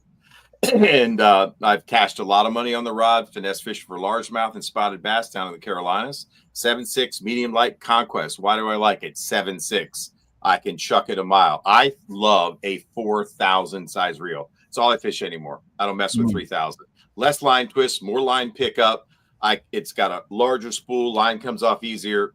And I've always wished they had a 7.8. And so when Dan looks at me and said, hey, man, I know you like Loomis, but I want you to try this 7.8. 7.8. I was bombing casts further than I could ever throw. And I think that's part of, if you're a even if you're on the front in your own boat, there's something magical about a rod that long in spinning. And it was light. I am not a fan of tip heavy rods. I want a balanced rod. And when I felt that rod, and it was with Dan's reel, which was 3,000, I think it could have handled the bigger reel easily. That thing's just money. I mean, it was getting me an extra 20 feet to my cast, maybe more. I don't know. It was some of the longest casting I've done. And prior to that, it was that 7.6 Conquest. So I definitely going to add one of those to my lineup this year. And frankly, I would want a medium heavy because I think when you're fishing, you're dragging, if you're dragging a football jig like Travis's open water sniper, or you're throwing a juvie craw and you're using that Great Lakes Finesse tube head, I wish you'd show it. I'm in love with that tube head. That tube head is not just for smallmouth. It's for largemouth too. And I think that's an often forgotten lure for largemouth. It's a Gamakatsu hook. It's a heavier gauge wire. And I'm telling you, it's balanced. Your tube doesn't roll because of the way they've done it. Now, it's flat on the bottom. You can talk about why you designed it, but that 7.8 rod, medium heavy for dragging a jig, throwing that thing, bombing a cast, covering water, it's money. If you basically are in smallmouth territory and you're around fish and you want to put some fish in the boat, literally any product from Great Lakes Finesse will be able to do that. Right. They're designed to mimic the forage to, it's Great Lakes Finesse. I mean, it's the best name in the world, right? Like, it says it all. I think so. It does. I'll just touch on the rod. So, Eric, we do have a 7.8 medium heavy as well. So that's our juvie rod. That's the one I want. Yep. So that's like your big lake juvie craw tube rod. It's the ultimate. It was actually I'll give full credit. Guys who were like incredible smallmouth anglers on the big lakes when I was still younger, Mike DeForge and Derek Strube. That was kind of when I worked for another company. We developed a rod for them with that action, and it was like unbelievable. And I still have some of those old rods. And if you look at some of Travis's old videos, you'll see that janky old rod. But it was that action that I wanted to keep forever. No one made that 7.8 medium heavy for tube fishing. So anyway, that's why it's in the lineup. It's a little heavier, but really the bread and butter is the 7.8 medium light. Really, the 7.8 medium light is your ultimate hair jig. Finesse underspin, really micro baits. You want to be able to bomb them way out there. So when we're building these, distance was something we were thinking a lot about because you want to get further away from those fish. They're super pressured. We want to be as far away as possible, get those baits way out there. Sensitivity at long range is really key. So being able to feel those bites, and then also the right action in the rod. So the right blank that can handle lighter lines. So the first thing is the blank. It's weaved in an X pattern. This is our own blank design. These are ours. We worked really hard to get these. It's crazy when you start going down the road of building blanks. We had blanks that look the exact same, and we could trick people into buying them that cost half, if not a third of what this blank costs. It adds no value in terms of cosmetic, but this is like the highest quality blank we could build, weaved in an X pattern. It's called an X carbon blank. Super durable. Really crisp. When people know rods, they know what I mean by crisp. Like if you cast a rod that's cheap, it's really wobbly and it vibrates a lot. This one, you won't get that. You'll get unbelievable feel and sensation. And then so not only is our blank really sensitive, then we added a full one-piece molded carbon handle. So this is our own custom molded carbon handle, all one piece. So it's essentially the same material as the blank. So we didn't need to taper the front end so that you put your finger on the blank, because you're essentially holding the blank and getting all the sensation through your entire hand. So in a nutshell, this carbon material is super light. It's in like, if you see some of the highest end rods on the market, that's what they use, is this concept of carbon, one piece molded handle. It's not cork, it's not EVA, very, very sensitive, super light. We also left it uncoated, so it's not super shiny and glary. Really, it's just so that when it's wet, it doesn't slip in your hands. So it's really comfortable, again, light. And then we added, these microwave guides. So my office is a little bit small for a 7/8. So I apologize while I'm clunking around here. Wasn't Doug Hannon the inventor of the microwave guide? Yeah, I believe he was. Yeah. The first time I saw these guides, I was at ICAST working for a different company. And man, did I think these things look so dumb when I first saw them. I went in the booth and the guy's like trying to explain to me, and I thought, oh, those look so silly. And then he goes, okay, like here's a rod with regular guides, and here's a rod with these microwave guides. Take your cast. And they had a whole setup. And same reaction. I remember when I handed you the rod, Eric, and I said, take a cast. I remember I just stared at your face because I wanted to see your reaction. And when you took that first cast with it, you mouthed the words, wow. Like you kind of just were like blown away at the distance. And that was the exact same feel that I had. So long story short, we started building our own custom rods for fishing these small baits years ago. Like this rod here is the original, one of the original. It's got like a really kind of goofy looking handle. It's built on a North Fork composites blank. And we've got these guides on it. And I've got like 6 of these rods. And we've had them for years, and we've been using these guides now for, it's got to be 6 or 8 years. And we tried to keep them really like matte black, and we didn't want to draw attention to them. And there's a handful of guys that knew about these, and we're Braden, the guy who started Great Lakes Fest with me, he was a custom rod builder back in the day. He built steelhead rods and stuff. So he actually was the one that built all these original custom rods with these guides. And so yeah, when we went to work on building our own rods, because we were getting asked every single day, 5 times a day, what rods do you use? And here we are with our own custom rods. How could we sincerely recommend something when we're building our own rods to fish these baits to the max potential? So that's why we decided to come out with our own rods that we feel they're the best rods, in our opinion, on the planet for fishing these small micro baits on light line. These rods are not intended to replace your existing lineup. This is like that specialty golf club in your arsenal of clubs that might hit that certain shot, or that driver that gets you a further distance. It's not the same brand as your other rods. These are very specific. These are for guys who are truly committed to the style of fishing and want to take their finesse game to the maximum level. So if you're like a recreational guy and you're like, I don't really compete, maybe this isn't the rod for you. But if you want 1 or 2 extra bites a day, you want to be able to feel the bites better, maybe get 1 or 2 more fish a day, this is the rod for you. The sensitivity is so insane that the first time you use this rod, you're almost going to have to relearn when to set the hook, because you're almost setting too fast, because you're feeling every little vibration, every little, like when they breathe on it, you can feel it. Like, so a really good example is like the sneaky underspin or a hair jig. We'll be fishing that bait with another rod without that carbon handle, and oftentimes we don't even feel the bite. They just kind of load up and then we set the hook. We don't have that experience anymore with these rods, because that carbon handle and that blank, you feel like a sharp tick every single time, when with other rods you wouldn't feel that. And we've had to learn to like delay our hook set, because we were just naturally doing that before, because we weren't feeling the hook set way out there with the light line. So anyway, like really premium, really high end, very specific, and comparable. Like when the guys who like will appreciate these rods, they're comparing them to those super high end rods, like you said, the Conquests, high end Mega Bass, some of the high end G Loomis, some of the high end Shimano stuff. Like it really is at that level, not for everyone, but yeah, like I think you'll be really impressed when you get your hands on one.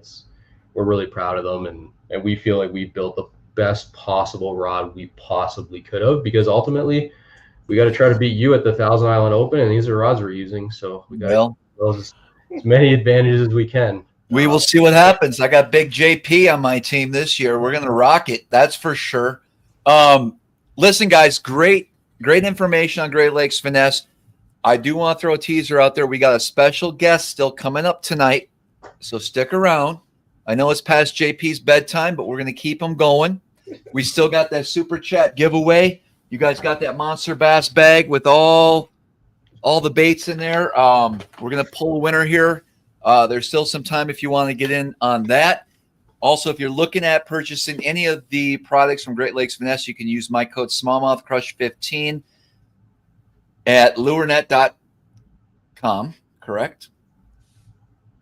Yeah. And before we let you go, I also want to give a shout out. I mean, since Matt's here, you know, Matt, I don't know, a lot of you guys don't know, Matt has a little business also. And I do want to share that because he's able to outfit my kids when it comes to waterfowl hunting. And there's Cole with a nice mallard in his little gear. You know, one of the things I found bringing a younger child out hunting, there just wasn't any hunting clothes for him. And the solution, Matt, I'm going to let you talk a little bit about that. Yeah, no, that's exactly what we're doing. That's exactly the experience we're trying to provide. I mean, these kids want to be involved. They want to be a part of the hunt. They don't want to wear, you know, your extra large jacket that's fallen off, and they want to look the part. They want to feel involved. They feel more confident when they're involved, and they want to come out more. And it's just something that's so hard to find. We have proper fit. We have more sizes than anyone else offers, and it's accessible right on our website at www.tinygooseapparel.com. Tiny Goose Apparel. Yeah. They got nice little beanies for them. They got ear muffs for their ears that are small that actually will fit a child, as well as the jackets and bibs and everything that you need if you want to take a younger kid out. Yeah, we got the full everything from the full insulated setup to, you know, lighter wear like the hoodie, lifestyle stuff. We just come out with new T-shirts. We got some blaze orange vests that are dropping soon, kind of setting up the upland kids, deer hunters, stuff like that. Sure. And we're gonna expand into different camo patterns, and we're also gonna be at the Ducks Unlimited Expo in Memphis and the Delta Waterfowl Expo in Oklahoma City this summer. So if anybody wants to see us there, that's good stuff. Nice job, man. Great idea, man. No doubt. There was a question on the rod before we let the GLF guys go. Here are the questions. Is it a carbon scrim? Is that rod a blank through design? What's the price point? Somebody said 400. Just want to make sure that's right. Where are they made and what's the warranty? And I think I got them all. Or does it have a solid tip? So not solid tip. The warranty is, so in GLF fashion, we're going to take care of you. It's a 1 year, but from a legal perspective, it's a 1 year limited warranty, meaning any issues with the rod, we're going to replace it for you guys. Send us a picture, the issue. If anyone knows our customer service, it's probably the most important thing to us. So anyone who buys one of these rods, know that you will be taken care of. And then after a year, we also have the no fault replacement service. So you break your rod, you step on it, you jam it in your rod locker, you break it. You can buy one moving forward at half of MSRP. So at any time, so 5 years from now, whatever, just email us. We'll allow you to purchase one. If the rod isn't made anymore, we'll offer the closest equivalent down the road. So I'm talking like 5, 10, 15 years, whatever. What are the other questions? Where were they made? Scrim and rod through. So we were able to. Pradco's got a lot of connections. A lot of rod blanks are actually made in China. These are full disclosure. They're made in China, but I would argue it's probably like we did a lot of research on factories and who they make blanks for, and this one is like the number one. They had a giant booth at ICAST.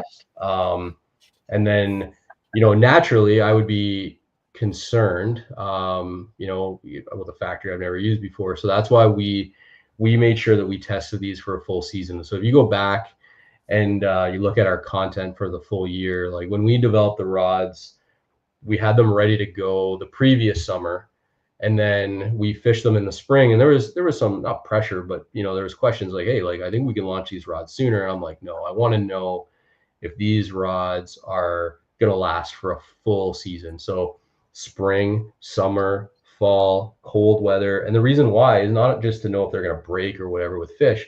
I want to know how they're going to hold up, like jamming them in and out of a rod locker, sun baking down on them all season. We had some of our guys on the Elite Series fishing them this year. Obviously they're sponsored by other companies, but they had these rods as, like I said, those specialty one-off situation rods. And I just want to know, like, will they start to peel? Will they delaminate? Will they bouncing on the deck in the waves? Like every real life scenario you're going to put them through in a season. We did. Yeah. So I want to know, okay, like if we're going to come out with rods, our brand is important to us. We don't want to come out with a crap product. And we felt really good after a full season. Jason Christie broke one. Full disclosure, trying to boat flip a 4-pounder on the St. Lawrence during practice. Probably shouldn't have said that because he's sponsored by another rod company, but that was one that was broken. Practice. But he said it was totally his fault because he high sticked it trying to like. Yeah. we see that all the time with clients. Yeah, high sticking, like reeling it. Well, there's a special. You can do it. I'll throw my St. Croix Legend Extreme medium light, and I'll boat flip 3-pounders. But you got to have it. It's got to be at the right. You got to do it right. You got to do it right. Yeah. You got to swing with momentum, and you got to ease them in. You can't just jerk it out. Right. Yeah. Right. Yeah. There's definitely the other thing that, so again, the quality of the blank, they offered us several different versions. Most companies in the industry, they were shocked when I said not good enough. Like, let's go to the highest quality you can. The other thing too is when you're developing a rod like this, as much as this is the only product that's actually made in China is a blank there. And had we not gone there, this rod is $1,200. Unfortunately, so like that just becomes unreasonable for anyone. So as much as it sucks, like to get a quality rod at a reasonable price point, the $399 US, this is easily a $1,200 rod or comparable to the top most expensive rod on the market. But yeah, we're really excited about it. Again, like these guys, I was skeptical, just like anything, just like the guides. The first time I saw them, I had to try them. And no, we feel really strongly. And all our old rods were built on North Fork composite blank, so we know what a good blank looks like, how it feels, and these feel just as good, if not better. So we're strong. We're happy with them. I don't know if there's questions, but yeah, warranty, we'll take care of you. Brakes, I can assure you, my name's on the line, my face, my reputation. I'm going to make sure that I would rather make no money on rods than hurt our reputation. Because are you guys going to be down at the Classic? Yeah. So if anyone's at the Classic, Matt's going to be there. I'm going to be there. We'll have all the new baits, and we'll have the rods on display. So I used to go down there with Mercury, and they kind of stopped the way they did things last year. And I'm actually I should probably look. I might slide down there just to hang out. I'm not sure yet, but I'm tomorrow and see what makes sense. Yeah. That sounds like a road trip. You got doged from Mercury? Damn. No, it wasn't just me. It was a whole setup. Yeah. Everybody got doged, man. Muscle is powerful, dude. Yeah. 51st state. There you go. We'll be in the U.S. soon, man. It's not gonna be the 51st state. Do you think I believe that? Trump never even said that. First of all, I don't follow politics. Right. Okay, yeah, he never said it. I understand. I get it. Okay. You're right. Don't get me started. That's just ridiculous. Who would even think that would happen? Yeah. I don't. Hey, we don't want that. They'll close our early. Yeah, season, I don't want to lose our early season. Yeah, that's my only worry. Here. Yeah, right. No, that's one thing they would import. Yeah. Travis, you want them here because all laws come from Canada to us if we merge. Right. It's a merger. It's a friendly merger. Real quick, I'd like to do a quick plug, but while we're talking about rods and keeping them in good shape, another great fan of ours, Steve Estes at Bass Fishing Electronics, offers the best rod stock on the market, guys. That's right.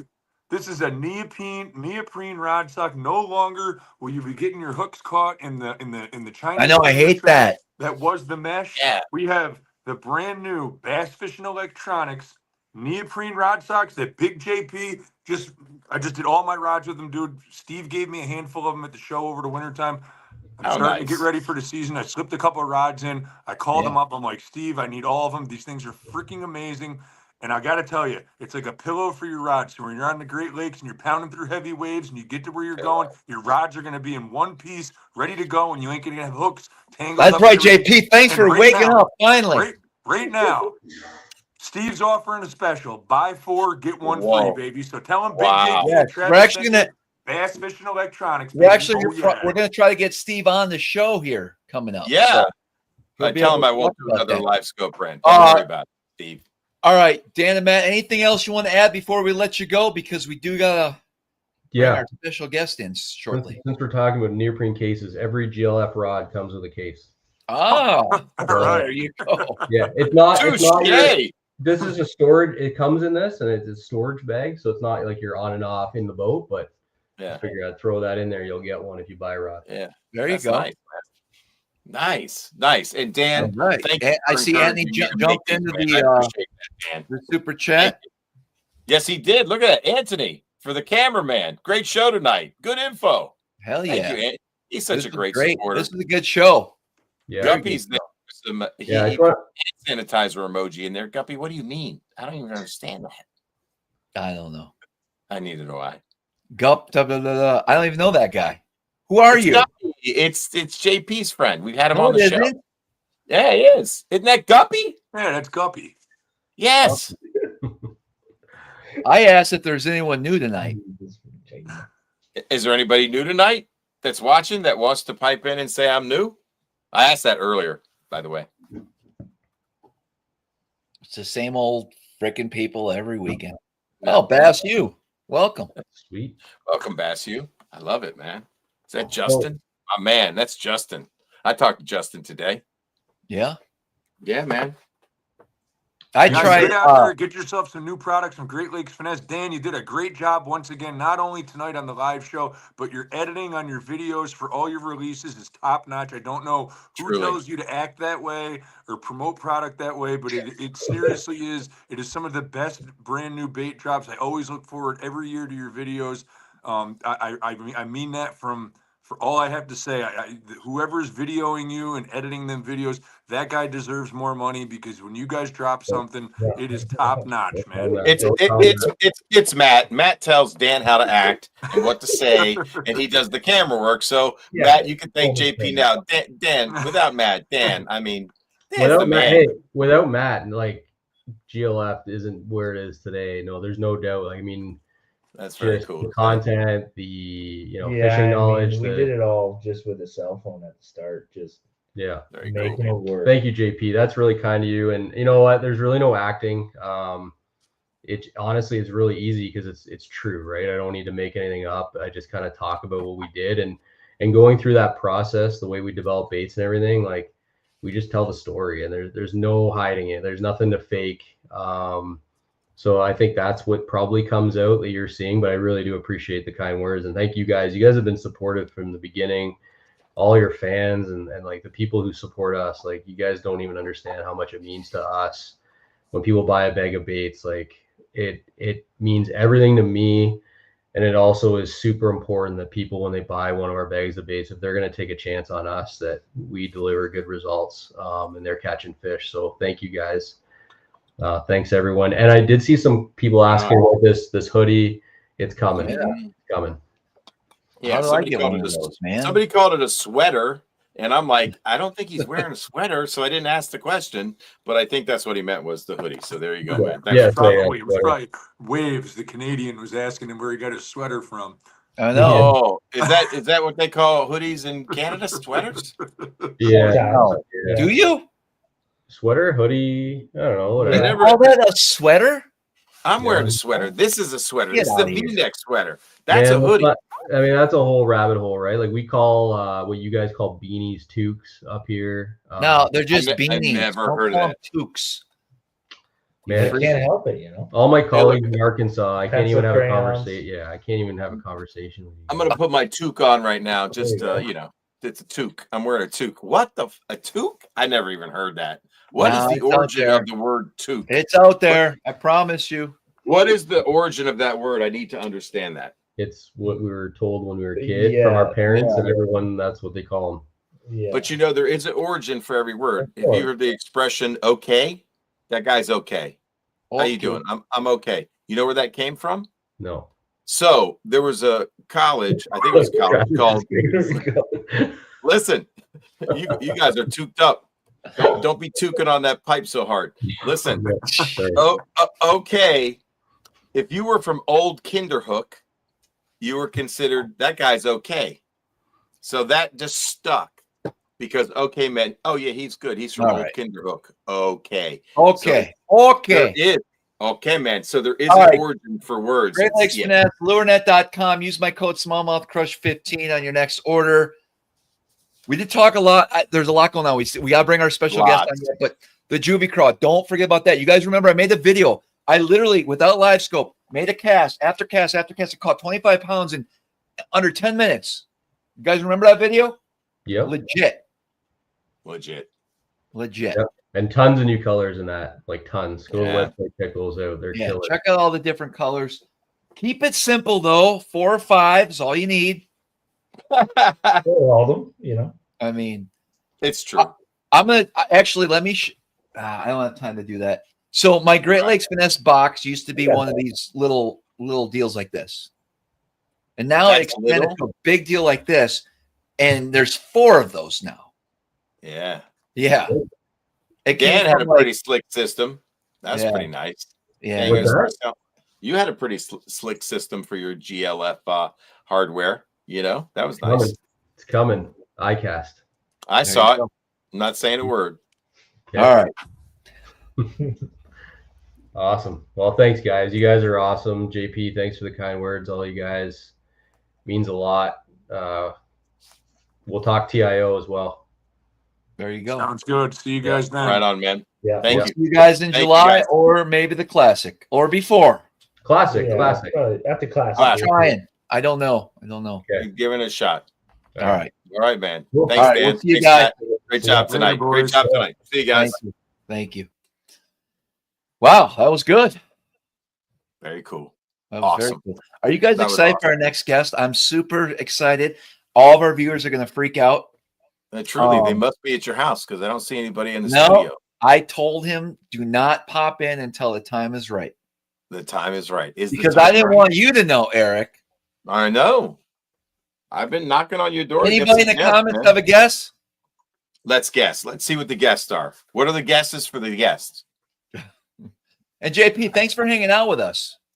I told you I'm recommitted. I don't know how much longer I'm going to stay once this new guest gets on, but you know I'm putting the effort in here. Pete, you sit your ass down and you hang out with us. Depends on who the new guest is. Give me 1 sec, all right? Don't bring him on yet, all right?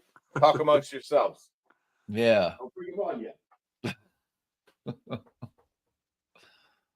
Babe Winkleman. I should get Babe Winkleman. Is he still alive? Yeah. Oh, he's getting old. He's got to now be he is 90. You've been talking about getting Babe Winkleman on for a while. Sure, George. And we're not bringing BTC on. Every time BTC comes on, bad things happen. Bad things happen. There's too much drinking. Somebody gets crazy.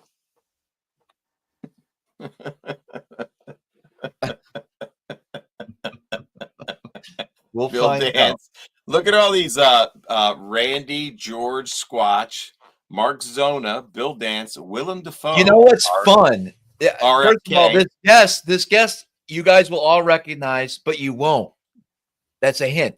You won't. You're gonna freak out like I freaked out. Because we won't recognize them. Oh, it's Carl. Huh?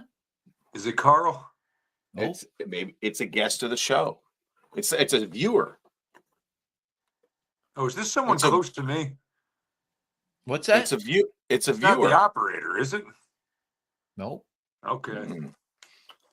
12-pound Tom Nee. Ben Milliken.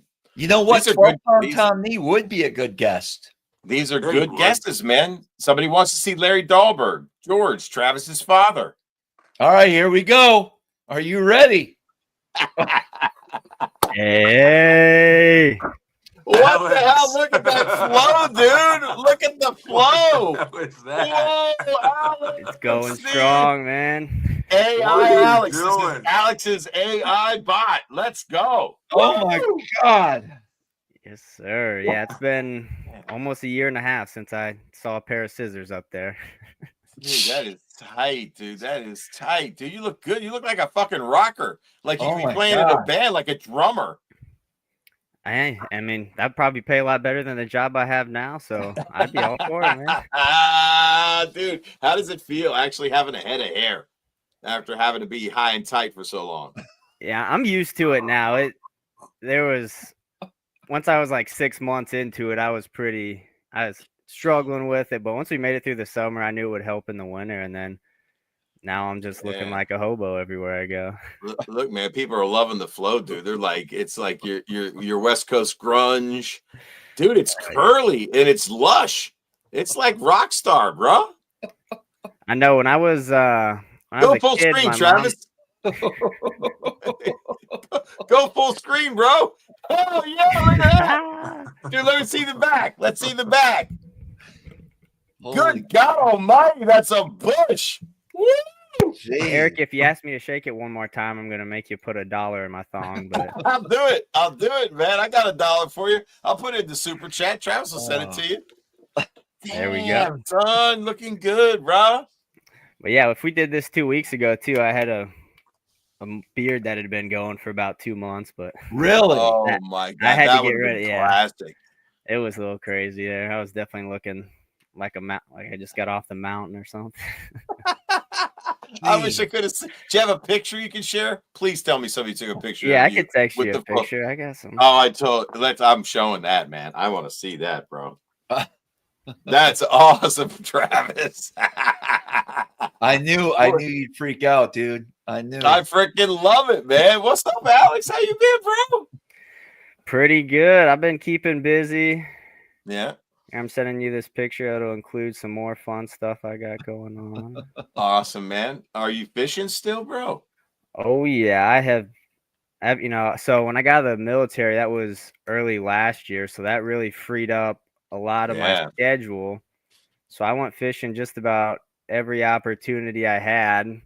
Fished so much last year, I didn't blow up my motor, but it was a 2002 150 EFI that was not worth putting another $1 into. So ended up repowering at the end of last year. So got a little extra speed and fuel efficiency now. But yeah, we just got open water out here a week or two ago. Been out a couple times already this year and looking to donate some more money again this year. I'm looking forward to it. Dude, look at what? Let's see. Dude, I've got the announcement of all announcements. All right. Look at this, boy. OM to the G. There he is with the beard. There he is with the girl. She's holding her belly. And look, that's a picture of a baby. Oh, my. He's going to be a father. Alex, come on. Oh, Travis is freaking out. Surprise to you. Another guest is on the show now. What the heck, dude? Congratulations. Yeah, we're super excited. It's cutting up here. We only got about a month and a half left. So all right. What is your name? Is this a boy? Oh, he? Yeah, we're having a little boy. We're gonna name him Silas. Middle name is still a secret. We're not telling anyone that yet, but congratulations. Yeah, we're super excited. And what's your girl's name, man? Is she here? Anna? Hannah. Hannah, is she here tonight? Yeah, she's sleeping. She sleeps like 12 hours a night now. It's pretty tiring. Wouldn't you want to name your man? Why not like Gobi for a middle name or something? No, or Travis Jr. Silas Gobi. Gobi would be an interesting one. If I had a kid again, I'd name it that agreed upon. What did you do with your big carpet that you used to have hanging up with the bass on it that you had behind you? Oh, I still have man. that. I was just using it last night because we were washing our sheets and they didn't get done in time. Yeah, so you were I using still it get right. some good use. Hey, Sean Lai says you should have named him E.T. Eric Travis. E.T. Bro Bone for crap, middle name. man. People are having this is good stuff. Middle name should be Ned. Silas Ned. I'm glad you guys enjoyed this. I knew they would. The comments are going crazy. Are you Goby Ham? Oh my gosh, this is awesome, man. Oh, this is hilarious. This is good stuff, man. Silas means man of the woods. Yep. Yeah. He's gonna be a little redneck kid, hopefully. There you go. I like it. So how did you and your girl meet? How did you and Hannah meet, man? Talk to us. We met in high school. It'll be close on 5 years of marriage this year. And then wow. Yeah, we started dating like right towards the end of high school and then never broke up. It just worked out. We're happy as all get out, and it'll be a big change with the kid, but we're looking forward to it. That's awesome, man. So heard you got promoted recently too. Go ahead, yeah, Travis. that helps. No, let's talk about the hair. Do you like that? Like, is that something you're gonna keep? Yeah, it's a good question. So my wife really likes it, and I'm getting to the point where I'm ready to cut it off, and she is adamant that I should not cut it off. So I was joking around and I was like, well, if you're not going to let me cut the whole thing off, then I'm just going to get a mullet. And she goes, well, I think you'd actually look pretty good with a mullet. So if I come on in a couple months with a mullet and a big handlebar, don't be surprised. Now, was this like your rebellion thing because you got out of the military and you were growing your hair long because you had to have it a certain way for so long? No, I actually had it this long in high school. It was, mostly this way when I was growing up. And then obviously the military, I had a buzz cut for like 6 years. And now I went back to this and haven't looked back since. No, I didn't get promoted to SMC Enterprises. The intern position was cut out when all the budget got diverted to the BSI fund. So hoping next fiscal year we can get that intern position written back in. Holy crap. So I had a little website issue, and I needed to have Alex do a little screen share, and he popped on. And I freaked the fuck out, and I said, I couldn't believe it because you had the beard then too. No, this was today. Yeah, it's an inspiration. I want to start growing my hair out too. I'm not going to cut. Nice. I'm making a point right now. Let's go. I'm doing it. Nice. Remember when I had the curls? I know. Yeah, I loved it, dude. I had some flow. Yeah, that was fun. That was fun. I enjoyed that. So how long have like since your last haircut? Last haircut would have been the first week of January 2024, and that was like a buzz cut again. So it was from pretty much nothing to this in about a year. Yeah, it's hard to tell like how long it is because it's so curly. But I mean, it can go down like all in my mouth. Dude, you're naturally curly. Yeah, I have the that sounds weird, Travis. I mean, no, I'm just Travis. You didn't have to point that out. So, hey, Alex, you're naturally curly. I kind of like that. Is that what are you saying, dude? What is that? There he is. Who is that? It's this famous comedian that Alex looks just like now. I can see it. I can see it. Yeah. He's texting me right now. This is awesome, dude. So you got promoted. Congratulations, man. Yeah, thank you. That was some exciting news. Definitely helps cover some of the diaper fun that I got to pay Absolutely. Yeah, but it should be fun. And that also opens up the room to waste some more money on Taco Warehouse and all that fun stuff. Oh, it's an addiction for sure. Man, absolutely. That's awesome, dude. That's awesome. Man, good stuff.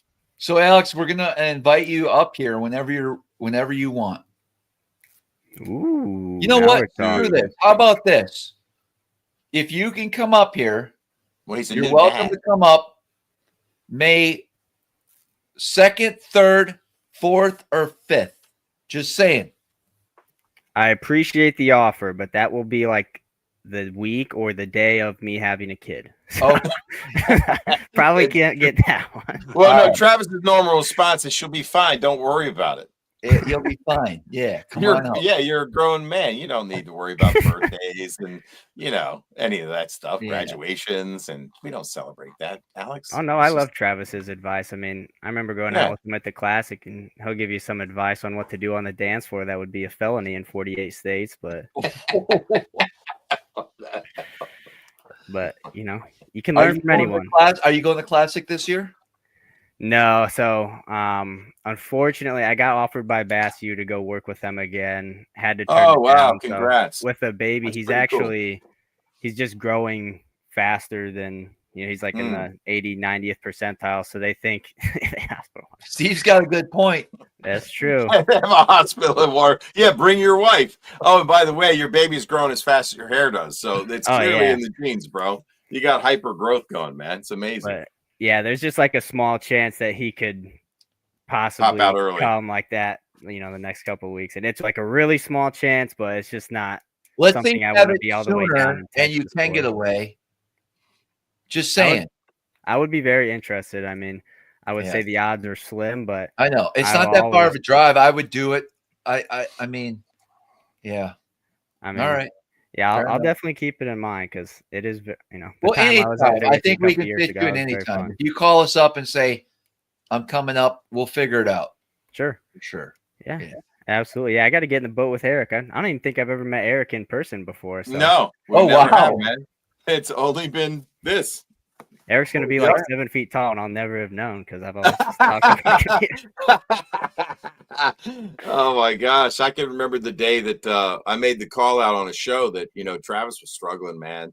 Couldn't get the schedule, busy guy, and, just busy at home. And I'm like, dude, you need an intern, man. So I made this public appeal on live.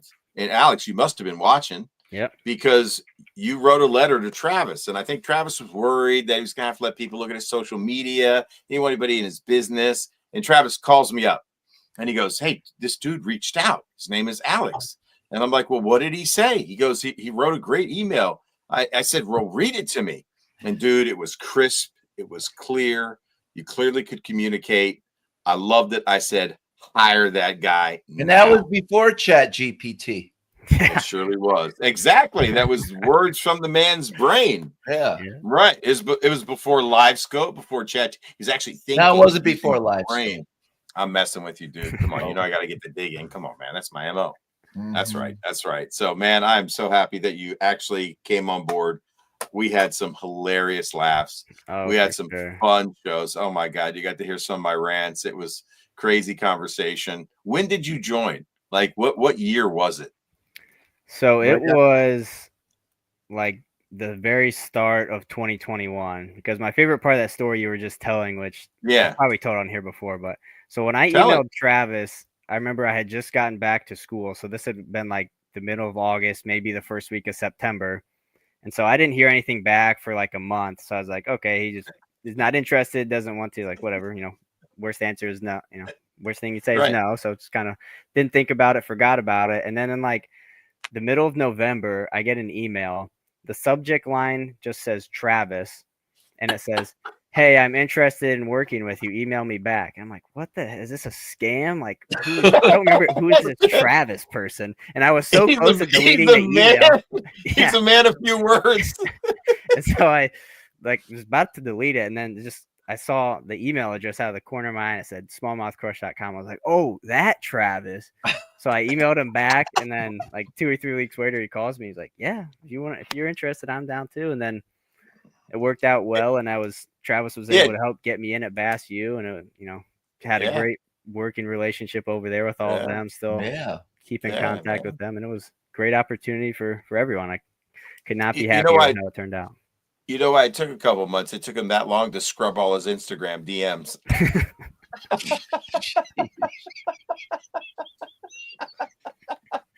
I saw Travis sweating. I'm like, you got to give him full access to everything that's going to work. Travis like, no, man, I can't do that. Oh, we had some fun shows, man. We've laughed our asses off on this show. We fought. Oh, man. But it's been good, man. We keep it real for sure. We had some of the greatest. Yeah.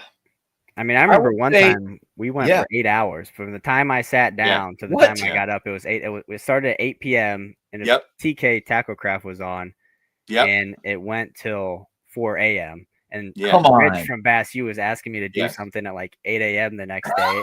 And BTC texted him back and was like, dude, he's not going to wake up for like 6 more hours. Travis was texting me like 100 times at 3 a.m. to get on this live stream or something. BTC's banned from the live show for a little while. Yeah, I heard that. He's in I don't know, Alex, about 3 weeks ago, things got a little heated with BTC. That happened. And we had we've had about a dozen of those over the years. You're gonna have. I mean, yeah, you do that with Eric like every week, and next Monday things are all good again. Yeah. I've been getting better. I don't preach too much, but he doesn't. He's mellowing in his old age, man. Oh, and my old age. Well, I'm just saying that happens. You get wiser. It's wisdom. Is that what it is? It's for most. I don't know. I'm more messed up right now than I've ever been in my life, so I don't know about that. And that's I don't know what you're even talking about. But that's true. One thing you can count on Travis, he will keep it real. True. Fucking messed up, dude. He will keep it real. Yeah. Travis will keep it real. Uh-huh. He'll tell you. Yeah. He might not tell you what it is, but he'll tell you how he's feeling. Once in a blue moon. Oof. It is. We got some work to do behind. Oh, we got to draw a winner real quick. We got to draw a winner real quick, but I want to say one more thing before everybody goes off. I sent out a morning wood box. Mark DL got in on it. It's from my personal collection. It will include 2 epic shads. If you missed the drops on the epic shads, a medium diver and a deep diver, and some of the good wood from my personal collection. You could talk to me. You can call me direct. We could talk about what you want in the box from all the balsa makers that I've collected over the years. Some are hard to find. Some are fishers for sure. No question about it. But let me know and I can customize it to your budget, though. So we're going to do the honors. We're going to have Alex. One last thing. Oh, I am selling a Hinkle shad. This is for your northern boys. I can't throw giant baits anymore. No, I'm too old. Through my accident, I tore something in my left elbow. Come on, and my ear is still. Dude, I did, man. I got jammed up a little bit. But this is a yellow perch. That's a Hinkle yellow perch, custom painted. So before I put this on eBay, I'll throw a snack craw. Well, I'm going to throw that, and I'll catch 20 fish to your 0. No, this is for largies. Don't even worry. I don't care. It doesn't matter. Just you don't even know anything. You know anything about this game? Baits away. I just sold one for $650. So shut the fuck up. All right. $650. $650 cash. Any other questions, Travis? Do I got any Hinkles? No. Okay. You don't. They're really, really hard. It is a musky killer for you musky boys. This is, no questions asked, the best glide that's to me, original, smooth, not choppy. This is one of the baits that's got it. Anybody that knows glides knows it. Even the guys on the elites, they throw it. There you go. Even Milliken. So if anybody's interested, you can DM me. If not, it's going up on eBay and it will be gone within a week. The winner of the super chat, Alex, I private sent you a message. I'm going to have you call out the winner of tonight's super chat. All right. The winner of tonight's super chat I was watching earlier, we got a Monster Bass box of goodies, some GLF stuff. Eric threw in all kinds of goodies as well. And the winner of tonight's giveaway is Lucky D. Congratulations, Mr. Lucky D. There you go. No, and Travis, your address, and he will get that out ASAP. Perfect. Congrats, Lucky D. Where are you from, man? If you're still watching. JP, what happened to you? Oh, he's gone. Yeah, I saw him flash up the peace sign a couple of times. I figured he was. Yeah, he does that. He was out of there. Were you here when JP was kind of involved with the show? Not too much. A little bit, yeah. I mean, I remember I met him when I was at your house a couple summers ago. Yeah, yep. Him and Gino, all them. But Yeah, it seems. I mean, I watch off and on, but it seems like he's a big part of it. Well, yeah, we love JP. Oh, he gone. Yeah, he's gone. He gone. It's a JP exit for sure. Uh-huh. So, Alex, how do you like your gig, man? What are you doing these days? I'm managing automation projects. So in the world of AI, there's a lot of opportunities to figure out how to do things faster, specifically manual tasks. And it's my job to get some projects up and going that can save the company time and money. And there you go. It's been going good so far. I'm enjoying it. Can't complain. Really excited that I get a lot of paternity leave when we have the kid. Right on. In my mind, it's going to be a lot of fishing time. We'll see how that actually pans out. It will be, because she's gonna be feeding the kid. Like your best bet is just to let her support and love your new child, and you got nothing to do about this. Like, you got like 2 years of freedom, and then you got to get involved. You know what I mean? You got to start teaching them about spinner baits and crank baits and stuff like that. But for 2 years, dude, go fishing. That's the plan. I'm going to treat the Tuesday nighters like the Bassmaster Classic this year. I'm going to practice all day Tuesday up until 5 p.m. when they start. I'm going to be ready to roll. Nobody's taking my foot, Alex. What?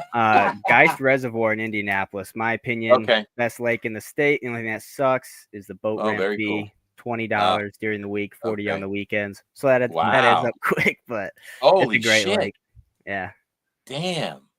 But I do, as expensive as that is, it does keep the lake gets a ton of pressure, but it would be even worse if they didn't have that. Yeah. Wow. Yeah. What are you gonna do? Wow. That's amazing. So that's where your Tuesday nighters are out of? Yep. What's is it 5 fish or 3? Yep, team tournament, 5 fish. I think it's always been 5 fish when I've done it. I think in the past, like in the summer, they've done 3, but yeah, it's usually they depend on how many people are there. They'll pay out 3 or 4 spots. If you don't have 15 pounds, you might as well just throw them back in the lake and go home. It's a good group of fishermen. Shit! Yeah, the lake's got them.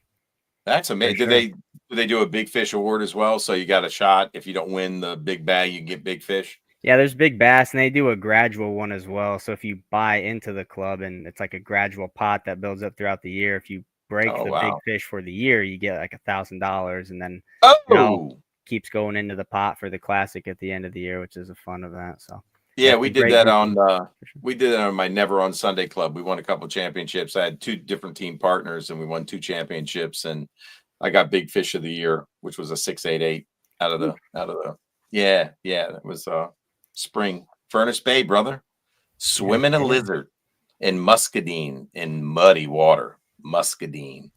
What you know about swimming a lizard? Nothing. Absolutely nothing. I was just thinking, I don't even know the last time I threw a lizard or even thought about doing that. And there's probably a lot of people like me, or at least do you have any grass? Like that. You have any grass? Oh yeah. Okay, gotcha. There's grass in the lake then. Okay. I've been that's after they quit. So they spray here you go. It, so. They do spray it. Damn, I was about to say it's still there, but probably not as good as it was 5 years ago or something like that. I mean, people can start to see a lot of things with scope, but I mean, before scope, swimming a lizard with a 1/4 ounce weight. So for all you people that don't use scope, here's a tip for you in the spring: get yourself a 6-inch lizard. Pick your favorite color, green pumpkin, maybe a little chartreuse on there. I just dye the edges of the legs and the tip of the tail. Go pumpkin seed, go green pumpkin, watermelon red, whatever color you like. 1/4 ounce tungsten on the front. 15-pound test is fine. And I want you to slow reel that lizard along the bottom until you feel the gravel. And typically that means during the spawn, you're close or in a bed. And then once you feel that gravel, stop it, shake it, drag it. That's how I caught the 688 before chumps like you had to look at a screen to catch them.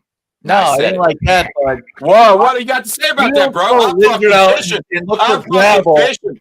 I'm fucking fishing, and I see a fish right down below, and it takes 20 minutes to catch that bastard. I'm largemouth fishing. I don't gotta look at it. Screw that advice. Don't listen to it. Stop it. I beat your ass back in the day. You couldn't hold a can on me on the river. I will whip That's your not how ass it around works. the block. Oh my god, dude, you wouldn't even stand a chance. Jesus, I wish I could just going go home. over there and reel a fucking lizard and catch a fish right away. Actually, brain scope, bro. Brain scope, bro. No. Brain scope. Brain scope. Brain scope. All right. Angling. Look at the Right here. definition. Here's a good. MJ's got the comment of the night. MJ, you're a savage.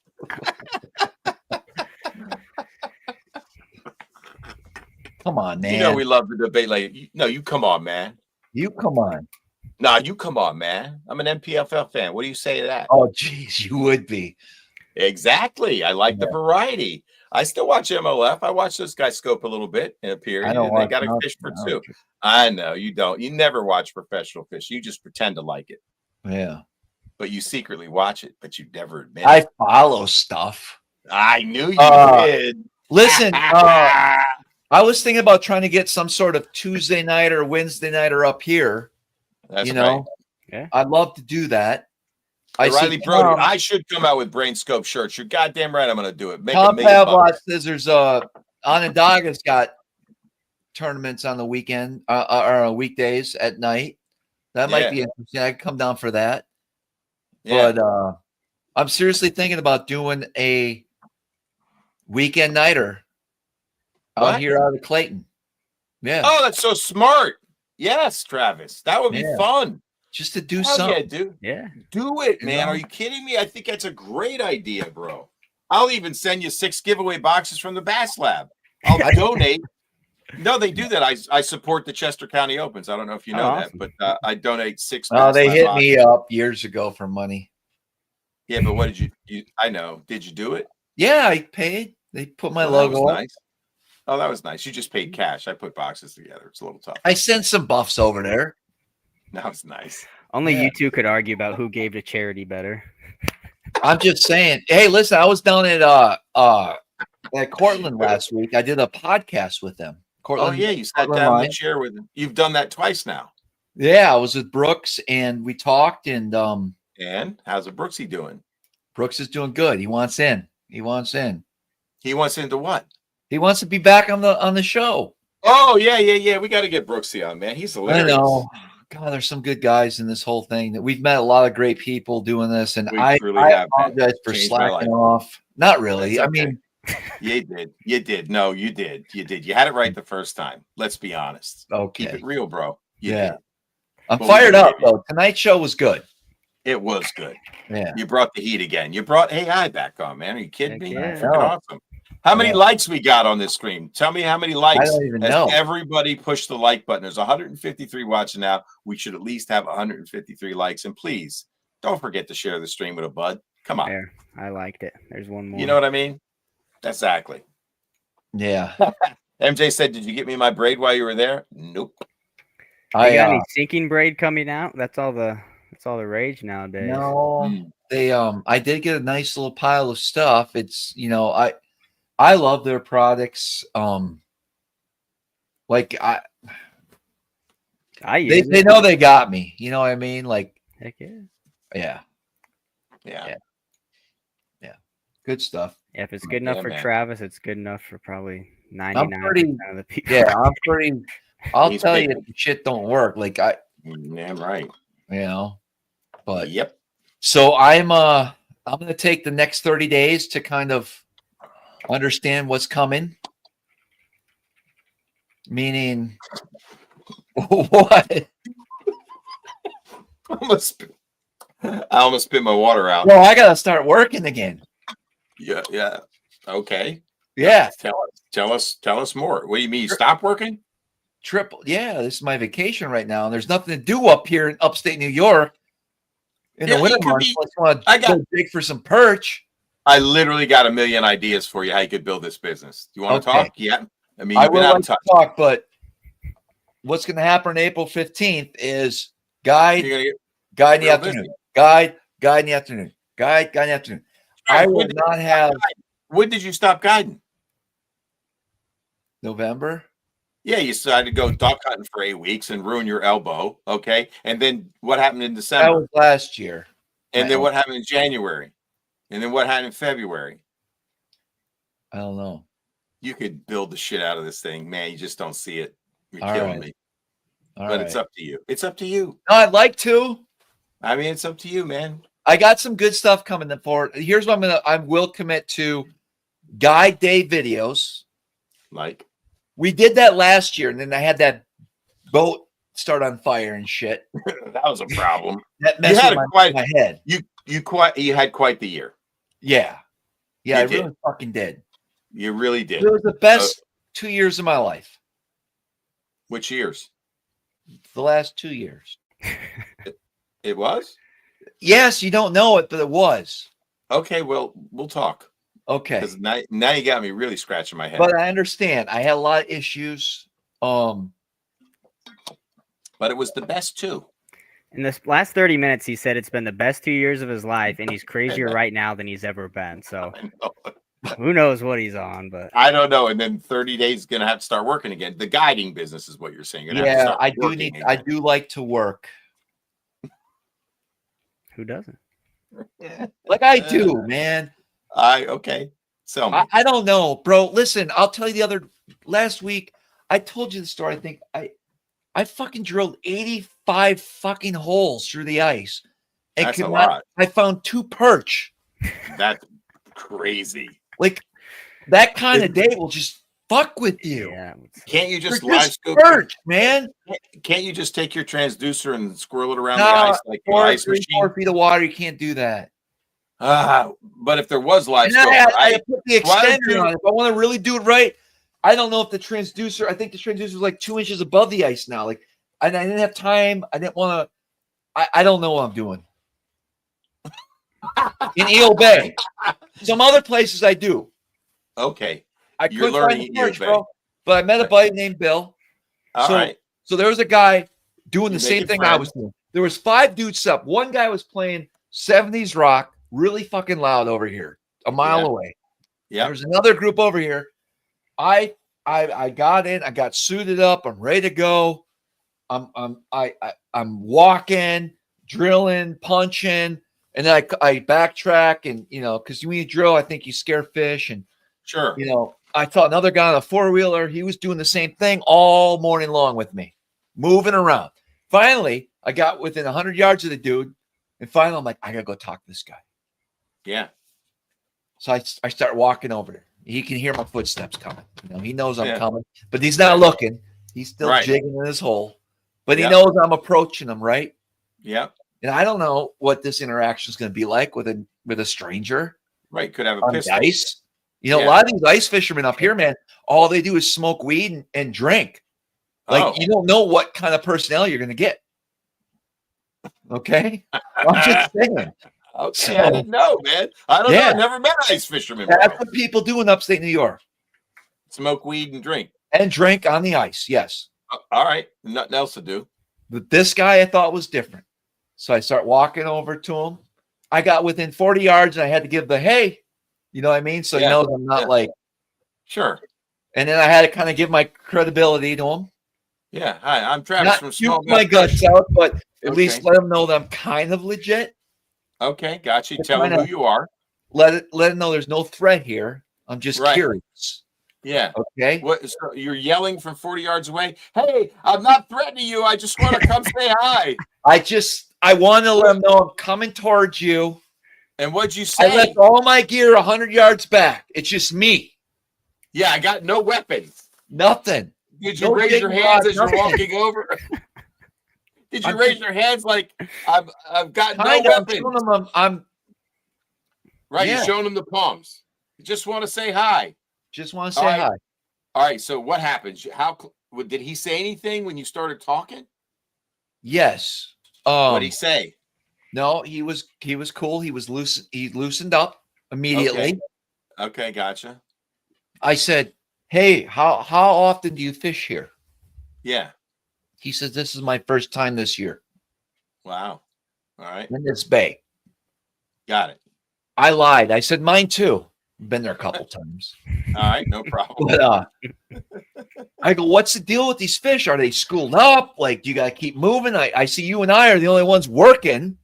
Yeah. You got these guys over here rocking out. Like I could hear everything from Led Zeppelin to Johnny Cash, you know? Oh, wow. Yeah. Like they were playing it all. Right. I said, what do we got to do to catch these perch? Like, well, he's like, well, it's been tough today. He's like, you got to keep moving. You're doing the right thing. I'm like, do you get big fish? Like what's big? He's like, oh, there's 12. There's jumbos in here. A little later in the year, he's like, this is my first time. He's like, see how I'm shaking it? He's only working his bait a foot. There's 4 feet of water, but he's only working about a foot under the ice. That's and he crazy. was catching some. But I popped. I lost a battery. I had to put another battery in my auger. Oh, wow. Bro, I'm covering water, dude. I'm working hard even when I'm not working. That's what you don't understand. Like, wow. Yeah, you think it's easy being me.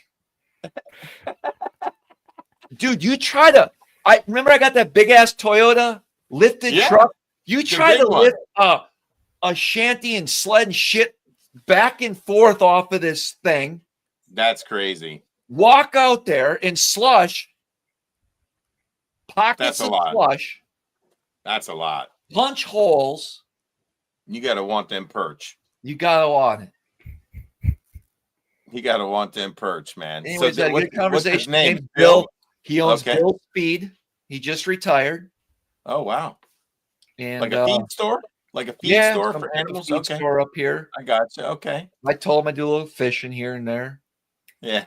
Yeah. He doesn't know. I know every motherfucking rock in this bay. You know what I mean? I know. He doesn't even know who I am. Everywhere I look, I know what's down there. Yeah. Yeah. It's crazy. You still caught 2 perch? No, I caught 2 perch that day, dude. I thought I was onto something. I did stick the minnow with a treble hook just while I was. So he left, and I worked his holes after he left. You poacher. Is that wrong? Not if he's gone. Okay. He's probably watching you with binoculars. Like, I know, right? Fucker. I want to see if I can trust this fucking guy. I don't know. Fishing my shit. Did you catch any in his holes? No, a couple small ones. Okay, gotcha. Yeah. Anyways, that's my story. That's a good story, man. Man, I try out there in the great outdoors, dude. I give it my all. You give it your all. You know how many times I fail? A lot. Fuck, way more than you think. On ice fishing or just on everything? Yeah. Overall, duck hunting and so it's not easy. Fails. Yeah, that just shows you're willing to put into work. Yeah, it's a lot. Yes, it's a lot, man. I mean, that ice has got to be what, like a foot or 2? Yeah, that's yeah. Now, when you drilled your 85 holes, did you see the shanty with the rocker start to flex a little bit because you weakened the ice so much? No.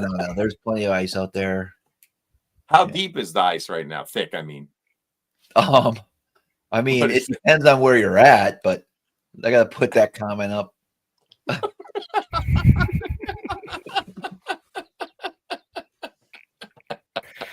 Oh man, it's so awesome.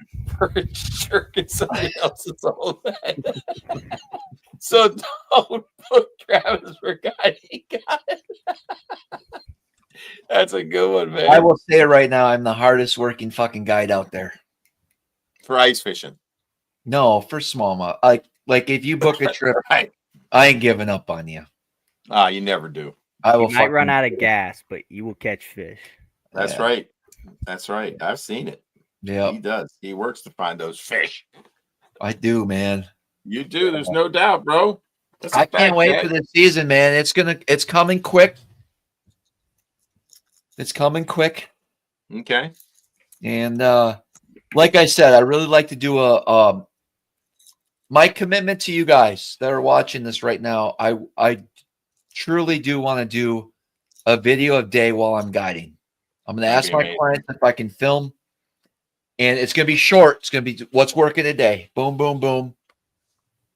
Here's the links to buy the products, stuff like that. That's great. That's great, man. And you and I are going to have a good time, Eric. Are you still committed to those 3 dates in May? I got to talk to you about that. Oh. That's why I want to talk to you about the calendar. I know. I'm telling you early. You got to look at the calendar. Yeah. What came up? Scooter wants your attention? No, it was, yes. It's like a 2-day championship. Ooh, The dates that I set aside that I could have easily booked and made money. You're going to book them again. You No. know you're going to book. May is the best. You're going to call people back that tried to book with you. And there's everybody, Travis says May 2nd, 3rd, and 4th, 5th available now. Is that it? All right, guys. Apparently, I have May 2nd, 3rd, 4th, and 5th available. Son of a bitch. And I know who's going to hire me, and he shortchanged me last year. Who's that? I ain't talking about it. Well, if he's watching, he knows now. I don't think he watches. You sure? Somebody might forward it to him. Yeah, I had 2 dudes last year do that, man. Shortchanged you? Like didn't pay you the full guide fee? Yeah. Or just didn't tip you well? No. Or did you just say, hey guys, before you leave, I need to I normally just put the cash in my pocket. I don't count in front of them. Oh man. How much did they That's short you? tough. Well, you think it was an honest mistake? Well, if he didn't want to tip at all and shortchanged me, I guess it'd be an honest mistake. So he shortchanged you and didn't tip you. But we had a fucking blast. I showed them the magic rock, Eric. Yeah, Yeah, no tip dude. based on the magic rock. Yeah. Oh, that's insult to injury, man. That's not Fuck good. yeah, it is. And there were multiple 6s on it, I bet. Damn. You know that magic rock. Yeah, I do. If there's a magic rock in this fucking reality, that's it. That's one of them. That's the only magic rock on the lake. That's a fact because it gives up what? How many each time? Every day. That's nuts. You got to figure out what is it about that rock? Alex, we got a rock Okay. that I've never seen anything like it. Is it isolated? Is it Isolated, no other rocks around. Hey, George Potash just said he'll book those dates, and he says if I can George, join. I don't even know if George knows what's going on. George, you already booked with me, bud. Let me I look. think he wants to go twice. There, George. You're George coming is the with me man. 24th and 25th Of April. so he can't go twice. I don't know if he knows this.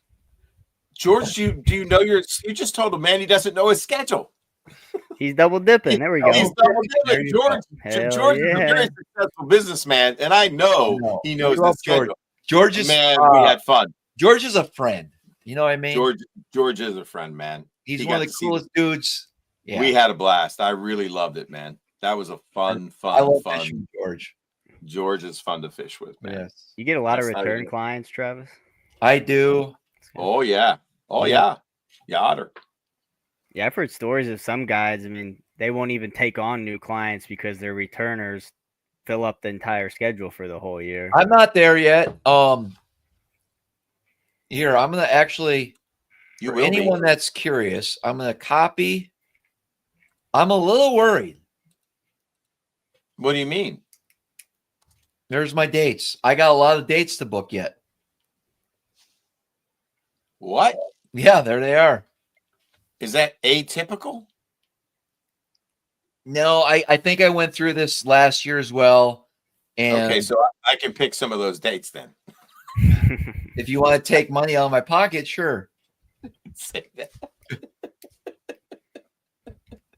Take a screenshot of your bag.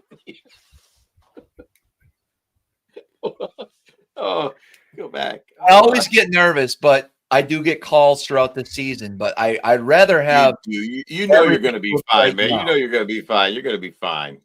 Yeah. There we go. I got it. But that's a lot of dates, bud. I know, man. That is a lot of dates. Yeah. People aren't thinking smallmouth yet. They're still worried. I got about- full days. I do half days as well.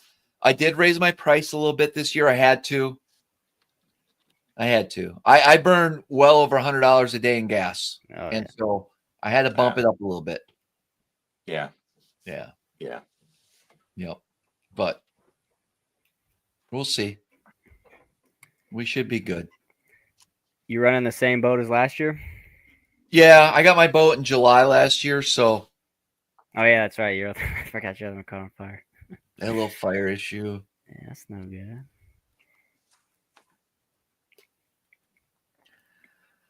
Yeah.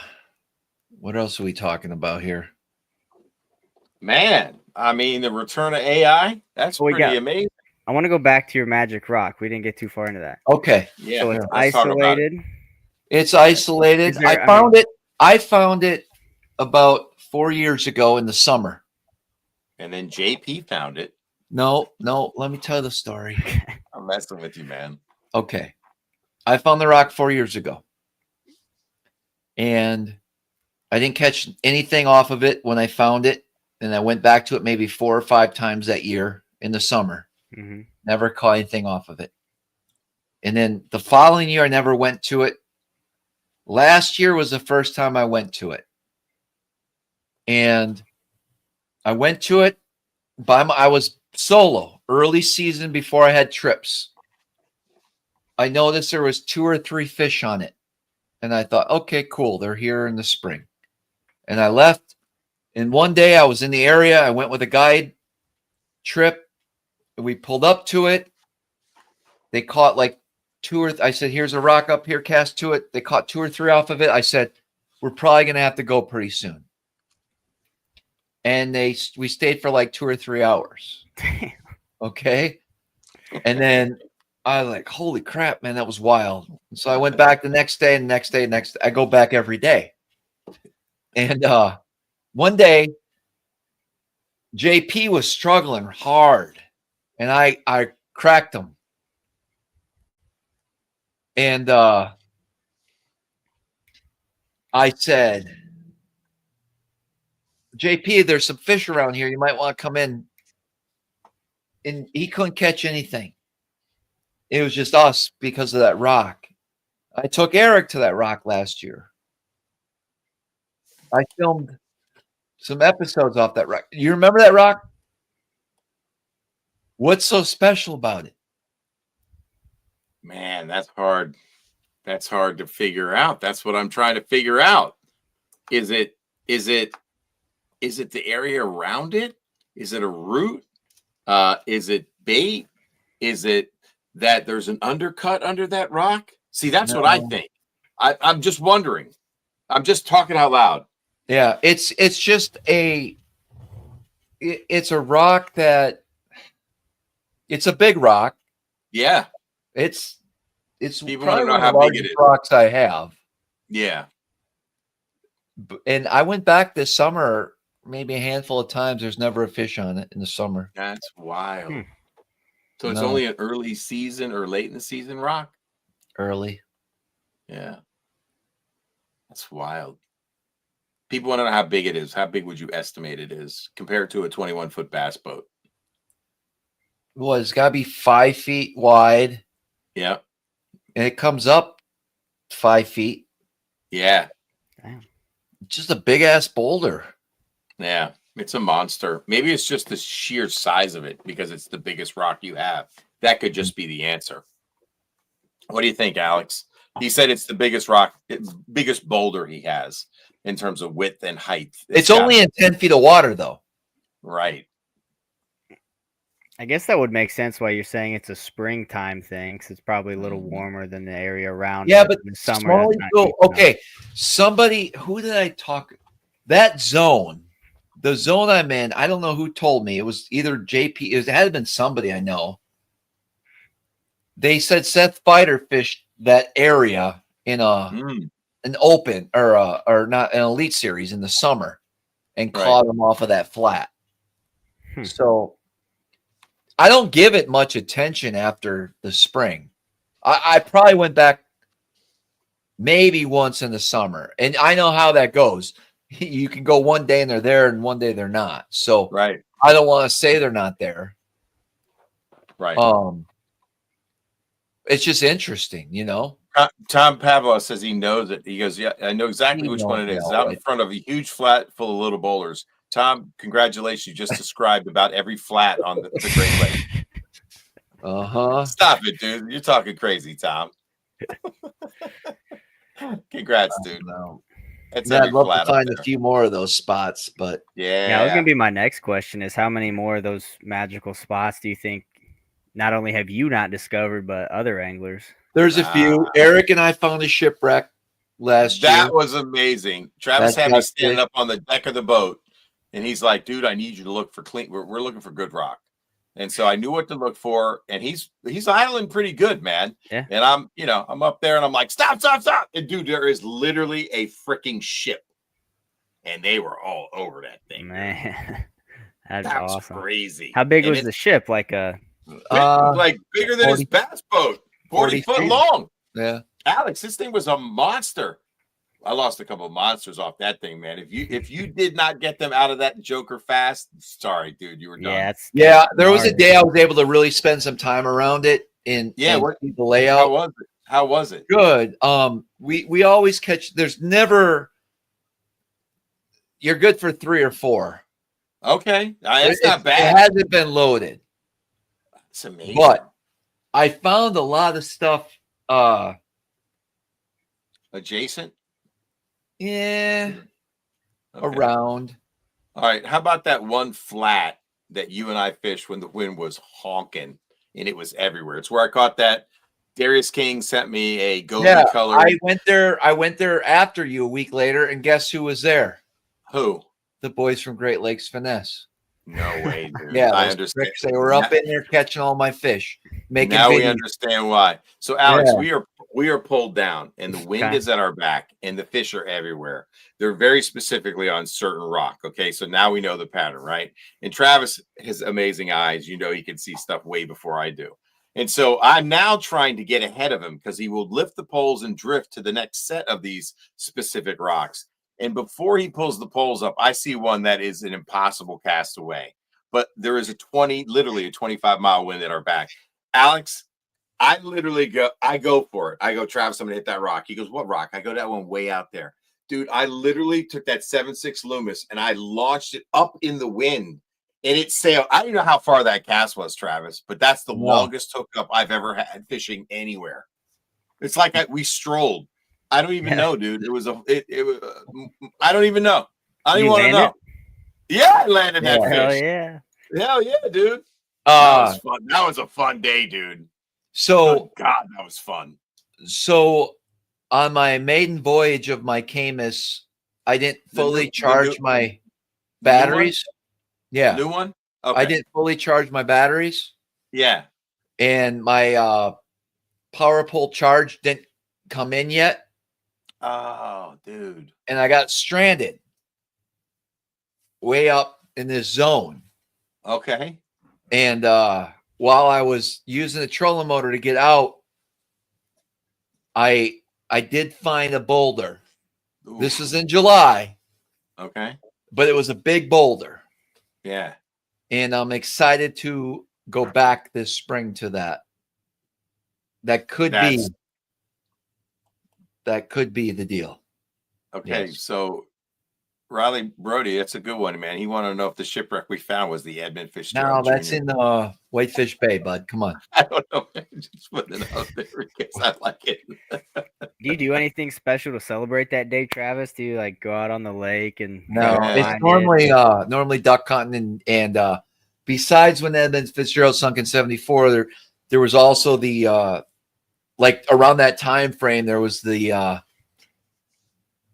blizzard of 43, I think it was, where all the duck hunters died.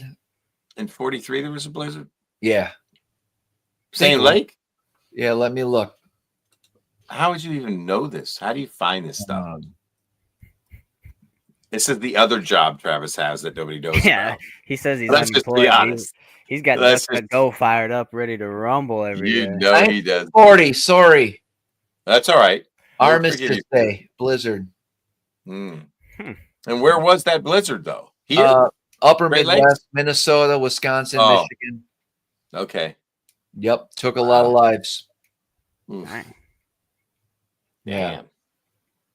Fucking people froze to death out there duck hunting that day. Hundreds of duck hunters died that day. That's brutal. Jeez. Wow. Ugh. Yeah. Anyways. All right. Good show tonight. Great show, That was bro. fun. Great show. Alex, man, so good to see you, dude. I I really gotta come back enjoyed it. on more often. This was fun. Yeah. Oh, man. Anytime. Whenever bro. you want. Anytime. Absolutely. Yep. I'll come on when I got some smallmouth tournaments later in the year, and I need Travis to point me in the right direction because I have There you no go. idea what the hell I'm doing. Well, I don't know either. Some days. What's that saying? A broken clock is right twice a day. It's true. That's my That's approach true. to fishing for the most. Good stuff, good show. man. Great stuff from the Great Lakes boys. I'm already Absolutely waiting to buy some of that stuff. I need to put a order together here. Should be a fun year fishing. Right on. I Should love be. it, man. Great seeing you again, man. Miss you, man. And congratulations again on the promotion, the new baby, Silas. Yep. Tell Hannah we said hello. We hope to meet her one day on a stream and say hello. We'll meet your Silas baby at some point too. Hey, I know that that. I'll meet you in person. Real quick, Yeah, we'll do a grand finale goodbye. Yes. I'm gonna bring back the Great Lakes Finesse boys. They're still down there hanging out. Oh, you guys yeah, ready? I left the party. There we go. You guys stuck around, man. Whoa. Yeah, we're fans too. Come on. Come on. Well, I had to hear about our boulder. Right? Unacceptable. Unacceptable. Terrible. Yeah, who found it first? I don't know. Yeah. Boulder Dash, I say. Boulder Dash. I No, say. for the record, Dan, that's not the boulder I'm talking about. I know that your secret little. Oh, really? Good ones. You're just saying that. No, this is a totally Trying to new throw one. me off. No, I don't believe No, you. this is picture Clayton South. Oh. Oh, Okay. yeah. No, Yep. definitely not Good the same tip. one. Good tip. Not, Good tip. not the same, but I know what you're talking about. I'll Good never tip, forget. man. I'll never forget that day though. We're like, we gotta beat those. We gotta beat that boat there, and we're like racing. I know. Like, oh, we just beat you, and then you like touch down. You're on the outside, and then I was like, oh, that's Travis. Now I feel bad. He's guiding. He can have it. Yeah, I felt terrible. I don't care. I really don't, man. It's well, I probably don't either, right? Like we didn't need that spot, but like, yeah, I was like, he can have it. Yeah. Yeah. Yeah. Somebody like JP, we would have kept him out of there. But Yeah. Right. No, JP's rocks are all in New York, so it don't matter. Okay, Yeah, he'd be lost if he tried to catch a fish in early spring in Ontario waters. Well, I can say that he's in bed right now, rubbing Yeah, feet. he can say that. Yeah, I could he say can that. No, JP does have a deep system for early spring figured out. Nice. yeah, that's Mhm. Full disclosure, Yeah. we got to improve our Yeah. spring deep program. Yeah, there is nothing. a lot more fish deeper than people maybe realize during that early season. And they love a blade bait. They love they're deep cold water fish, you know. Yeah, that's probably the untapped opportunity right now. Now that it's getting busier out there and schooled up, like good Yeah, group. So, probably and I think that happens. You know, I think every little section of the river is different, but we really should be, you know, and I hope to have the opportunity to do that this year. But we need to stop fishing the shit we fish too, and go try to find some stuff in those little pockets, you know, like those little sections. Yeah, there's a lot of untapped stuff out there still. Oh, can you imagine? It's Yeah. a giant lake, dude. Travis, I remember you saying In a a lot lifetime and that not know it all. stuff that worked the year before is not necessarily going to be just the same the year after. So what percentage would you say of the stuff that worked in spring 2024 is going to be stuff that you can go back to that's this year? good. That's a really good question. I'm going to say generally the springtime, you have a better chance of duplicating what you did last season versus over the summer months. But at the same time, I will say there's been some,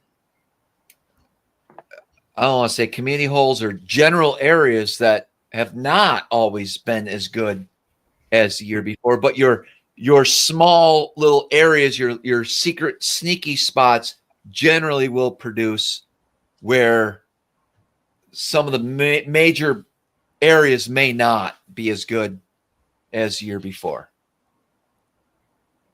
Does that make sense? It might even be a different time of, like completely different. It's 1 week ahead. It's 1 week behind. It's sunny. It's better when it's cloudy. It's it's all sure.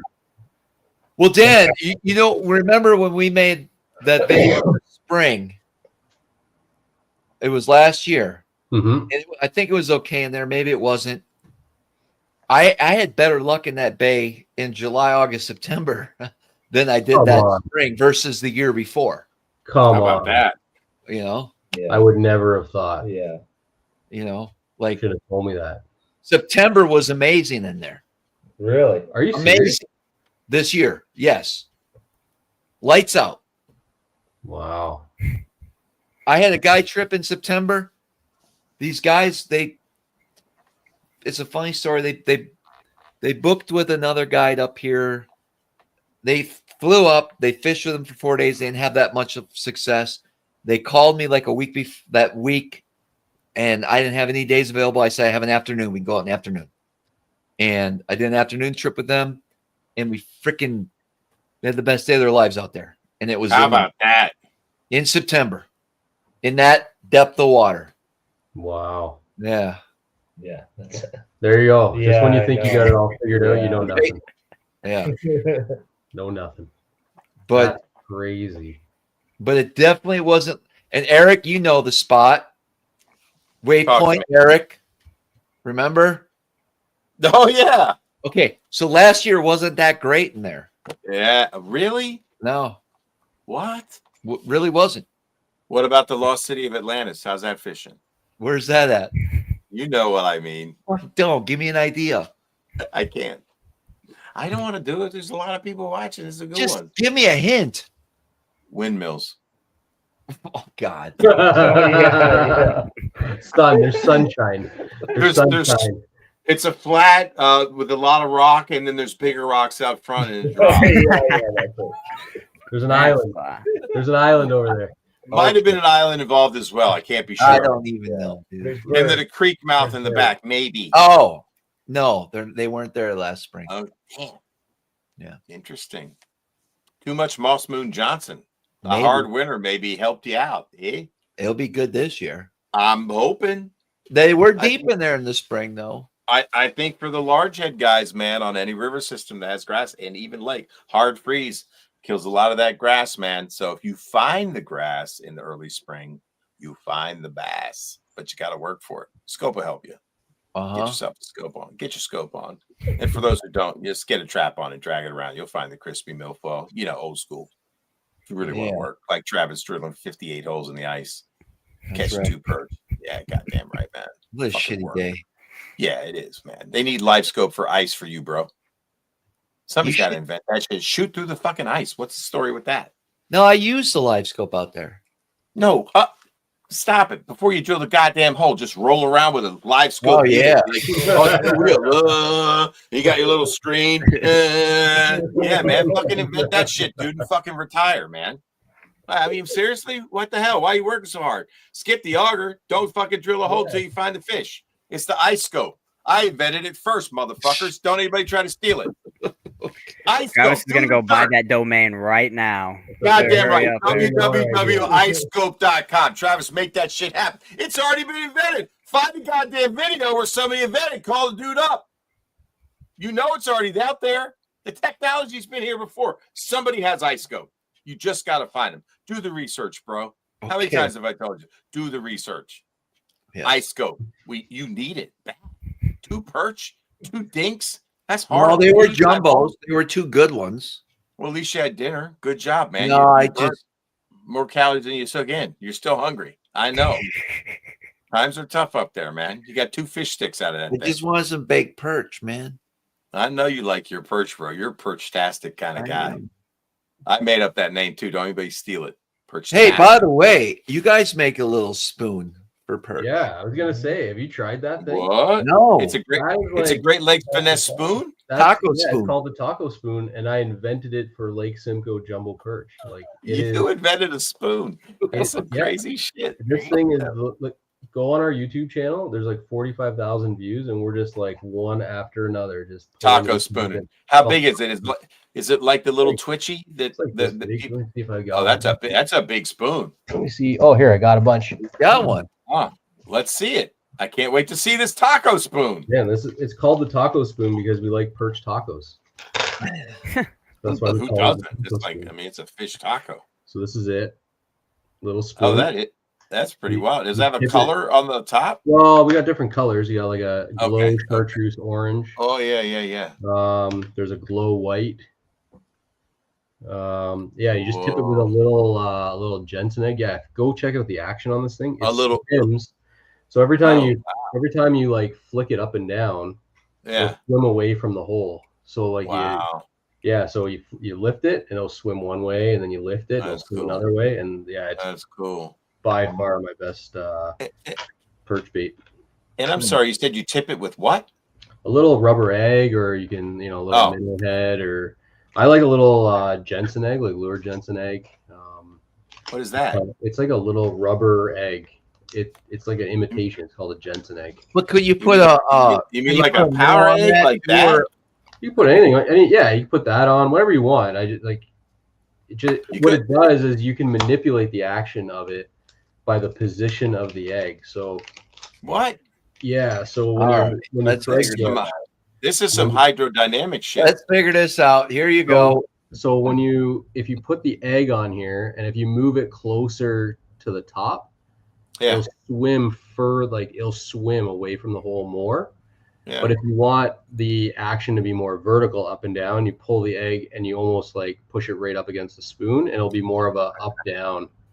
Oh wow! Just about where you're putting the weight. So yeah, if they're like, I find when the big jumbos come in, they come in like groups, but sometimes they come in flying and they miss, like they're so dumb, and they sit there and they're like, "Where's the spoon?" You're like jigging it, and they're like looking the other way. So the nice thing about this spoon is if you lift it enough, you can swim it.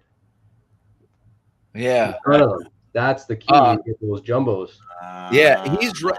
These perch, Eric, you don't understand these perch. So let me tell you the story. The day I caught the 2 perch, after drilling 30 holes. Please tell me that story again. I'm shaking, and all of a sudden this fucking jumbo, one, came in hard, and I tricked him. You know what I mean? I was like, boom, got him. I was like, oh, I'm going to crush them. Nothing. And I had to keep moving. But that's how it is. These perch are crazy, dude. Wow. Crazy. They're nuts.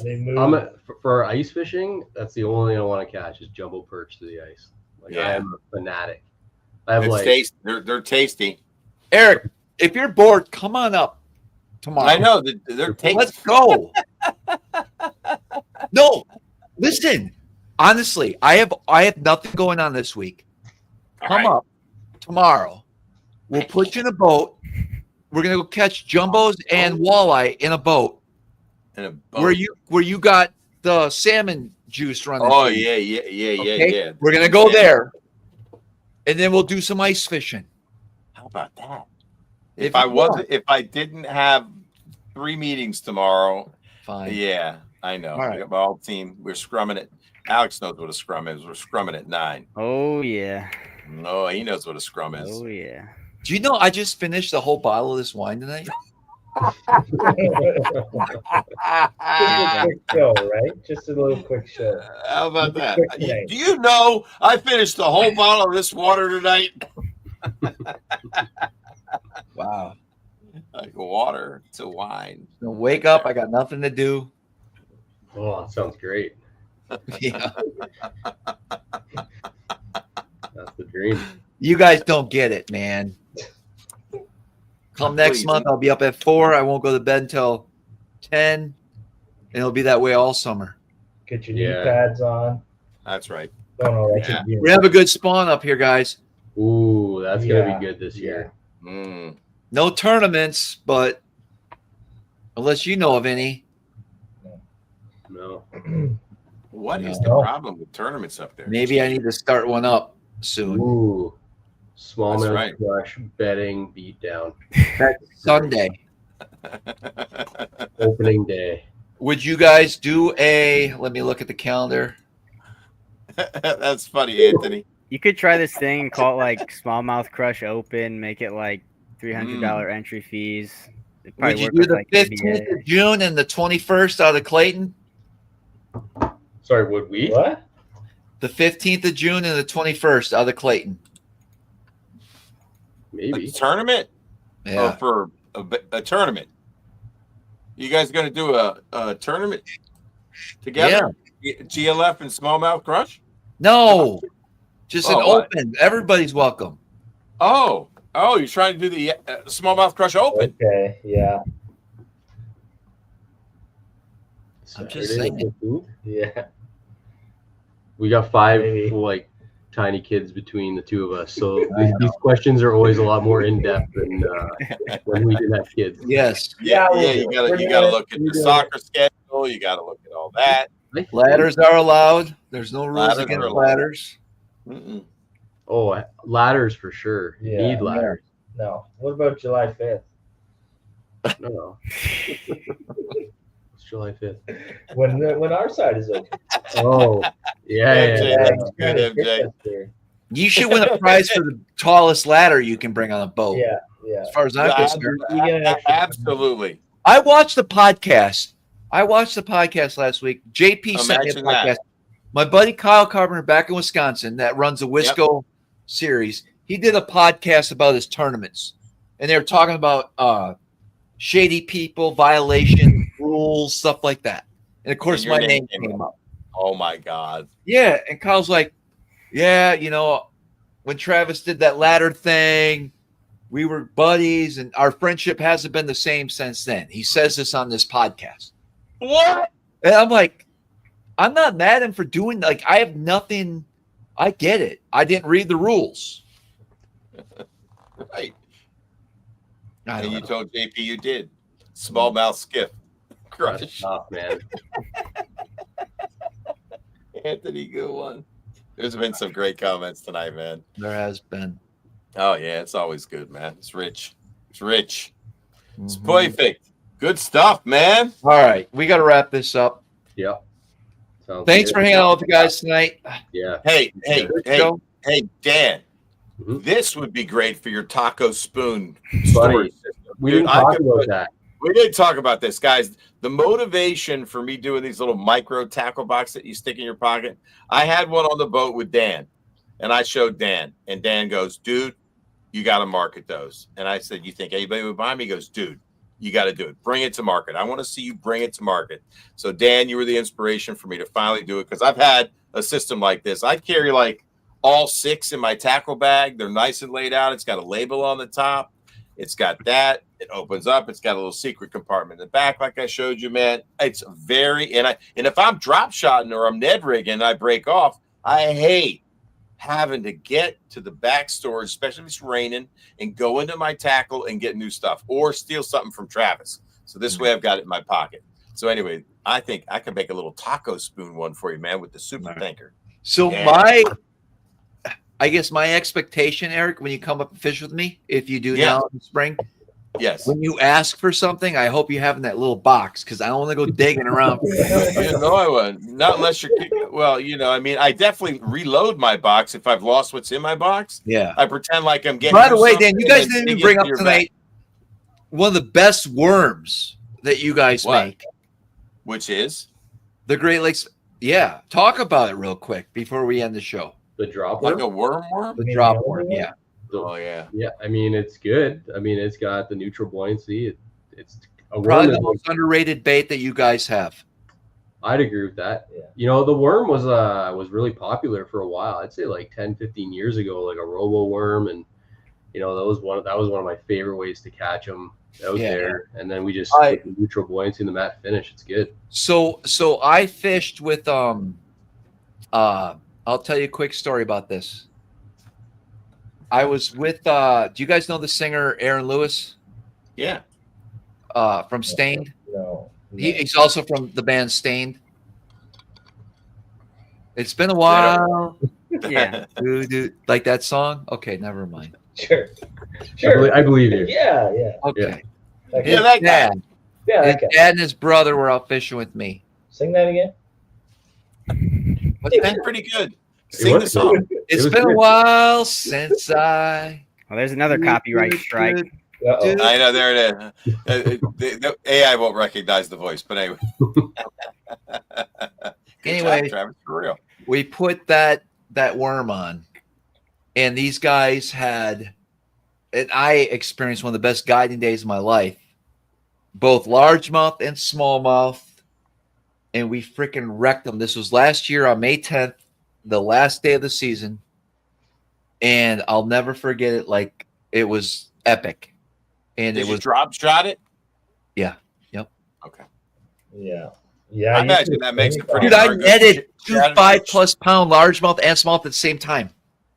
That's so cool. Yeah, that's so cool. I bet that makes a great little chatterbait trailer too. I don't know. For the mini max is not big enough. It's 4 No, inches, right? No, for a mini max. You guys didn't. You're not thinking mini max. I think the new size of the drop minnow would be a good trailer for that. Yeah, maybe. Yeah, but man, you love that worm. I swear, every time we talk about it, like we're on the water, you always bring up that worm. I'm always trying to talk about something else. You're like, but the worm. I do like it. Love that worm. Yeah, it's good. It's good. It's funny because that bait has like a cult following of like certain guys who are like, that's the best bait in the world. Like one of our top YouTube guys, like that's his bait. It's all he wants to throw. And then the flat the flat cats are slowest seller, but like I swear if I ever discontinue that flat cat, I will be murdered. Yeah. Sleeper. So I understand. It's such a micro bait. It's such a do nothing look. Yeah. Right? Isn't that weird? Yeah. I almost feel like you don't give enough attention because that worm, largemouth guys all over the country should be using that. Yeah, no, I agree. I think that and the flat cat, like we don't do those baits justice. I mean, it's the only problem with coming out with new stuff, right? You can only talk about so much stuff, but yeah, those are kind of like the hidden gems in the lineup. And then I know a lot of guys who fish tournaments and they're like, don't talk about it. Like the flat cat, like guys come and buy like so many of those, like they'll buy their favorite color or whatever. Sure. Yeah. I'll be honest. I use that as a jig trailer, and I'm willing to bet if I experiment a little bit more, maybe just a straight net head as well as a drop shot. The drop shot. It's another thing we didn't talk about. You know, like the Hellgrammite. You guys came out with some new colors this year for that, right? Yeah, which we didn't touch on. No, there's a lot. I mean, there's a pile of new stuff, right? Like there's new colors in the Juvie Craw and the drop minnow and the Hellgrammite. We got there's a lot of stuff to talk about, right? You told me last year to not sleep on the Hellgrammite, and I remembered that. And I threw it this year, and I caught fish with it, and that's why I placed a pretty good order on those baits this year. The problem is we're so always stuck in. We're kind of like, you know, it's hard sometimes to do a lot of other things. Yep. But yeah, I think. Is there a win you'd pick one over the other? Maybe that's what like. I don't. I'm not that good, Eric. I can't. No. I'm not. I'm not talking to those guys. Don't you worry about it. So the time that you really want to throw a Hellgrammite is after a big thunderstorm. Believe it or not, they become really active. I also find when it seems like they're not biting anything, that's when we pull out the Hellgrammite, and it's almost like they only want to eat the Hellgrammite. So if you're in a frustrating situation where you're throwing multiple baits and they're not eating, that's when I'm like, okay, we got to at least throw the Hellgrammite at these fish. And then sometimes it's like, holy smokes. Like I think a Hellgrammite, I'll tell you a funny story. This is probably 9 years ago now. Before I had a YouTube channel, I went back to Wisconsin. I was up in Door County, and I had some guys from Mr. Twister. Okay. How about that? Came out my boat. Hell yeah. And I went to a prime spot, man, and we could not catch them. And we put the boat in the trailer, went to another spot, and it was a small island on the Bay of Green Bay, in about 20 feet of water off this island. It was a flat, and they made a hellgrammite, big long hellgrammite. And we chucked that in there, and I had one of the best late summer afternoon bites I've ever had in my life on the hellgrammite. How about that, man? I know Great Lakes fish bite hellgrammites. But that was the only time, I got into it. And it was one of the best days I've ever had fishing. Yeah. Interesting. They're probably the most underrated bait, especially for smallmouth. Yeah, it's crazy. I think the hellgrammite, I'll say this now, I feel like 5 years from now, everyone's going to be like, hellgrammites are the best. They haven't been figured out yet. Okay. Interesting. Yeah. I wonder what nutritional value is there, some kind of thing that a smallmouth likes about it? Well, I think they grow up with them, right? Like a lot of these fish are. I was going to say, they're instincts. Juveniles. Yeah. Juveniles are has anybody seen a really tiny hellgrammite? Like, what's a baby hellgrammite look like? You got to remember, depending on what your belief is on what we're living on and how things are. Okay, Eric, just follow me on this. I am. Just follow me. So I'm gonna go get a beer, but go ahead. So smallmouth are programmed. Okay. Yeah, true. A lot of them are to feed on hellgrammites, which are found in river systems and stuff like that across the country. Sure. Okay. Sure. So all smallmouth are downloaded when they're born with this program and this reality to feed on those types of baits. So even though there might not be a lot of hellgrammites in 30 feet of water on Lake Ontario, it's still in their program to eat it. Some people would say it's the evolution, and it's. No, I wouldn't say evolution at all. No, right. Programmed in this simulation to eat a hellgrammite. Yeah. Okay, gotcha. Makes sense. Some people call that a hereditary instinct. You call it programming from the master control program. We've all been programmed to experience this reality that way. Just like that guy you were creeping up on the ice, right? And you went like this, right? It was it was your program. Somebody programmed you to be that weird right now. I don't know why you're that weird. Right? All the species and everything has been programmed. Exactly. So you want to experience that? Yeah. Okay. Right. Yeah, right. Two different. Isn't this beautiful, man? It's a beautiful. Alex's hair is beautiful too, man. But yeah, they are programmed, in my mind, to eat a hellgrammite, and they can't. Yeah, right. That's right. Travis is programmed to drink a bottle of wine on each good episode of Smallmouth Crush. Who programmed that, bro?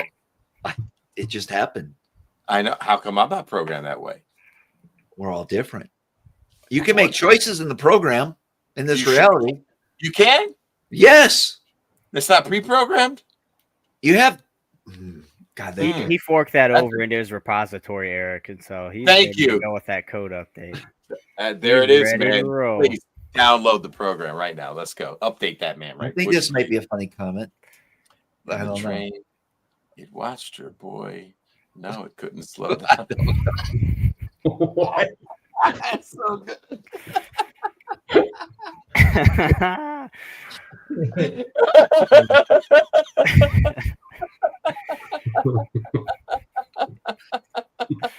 And this is why the same 200 people come back every week. I know they always do. It does not get better than this. They know it's weirdos. Yeah, exactly. They know exactly what's going to happen. Mm-hmm. They're programmed to watch. It's time for bed.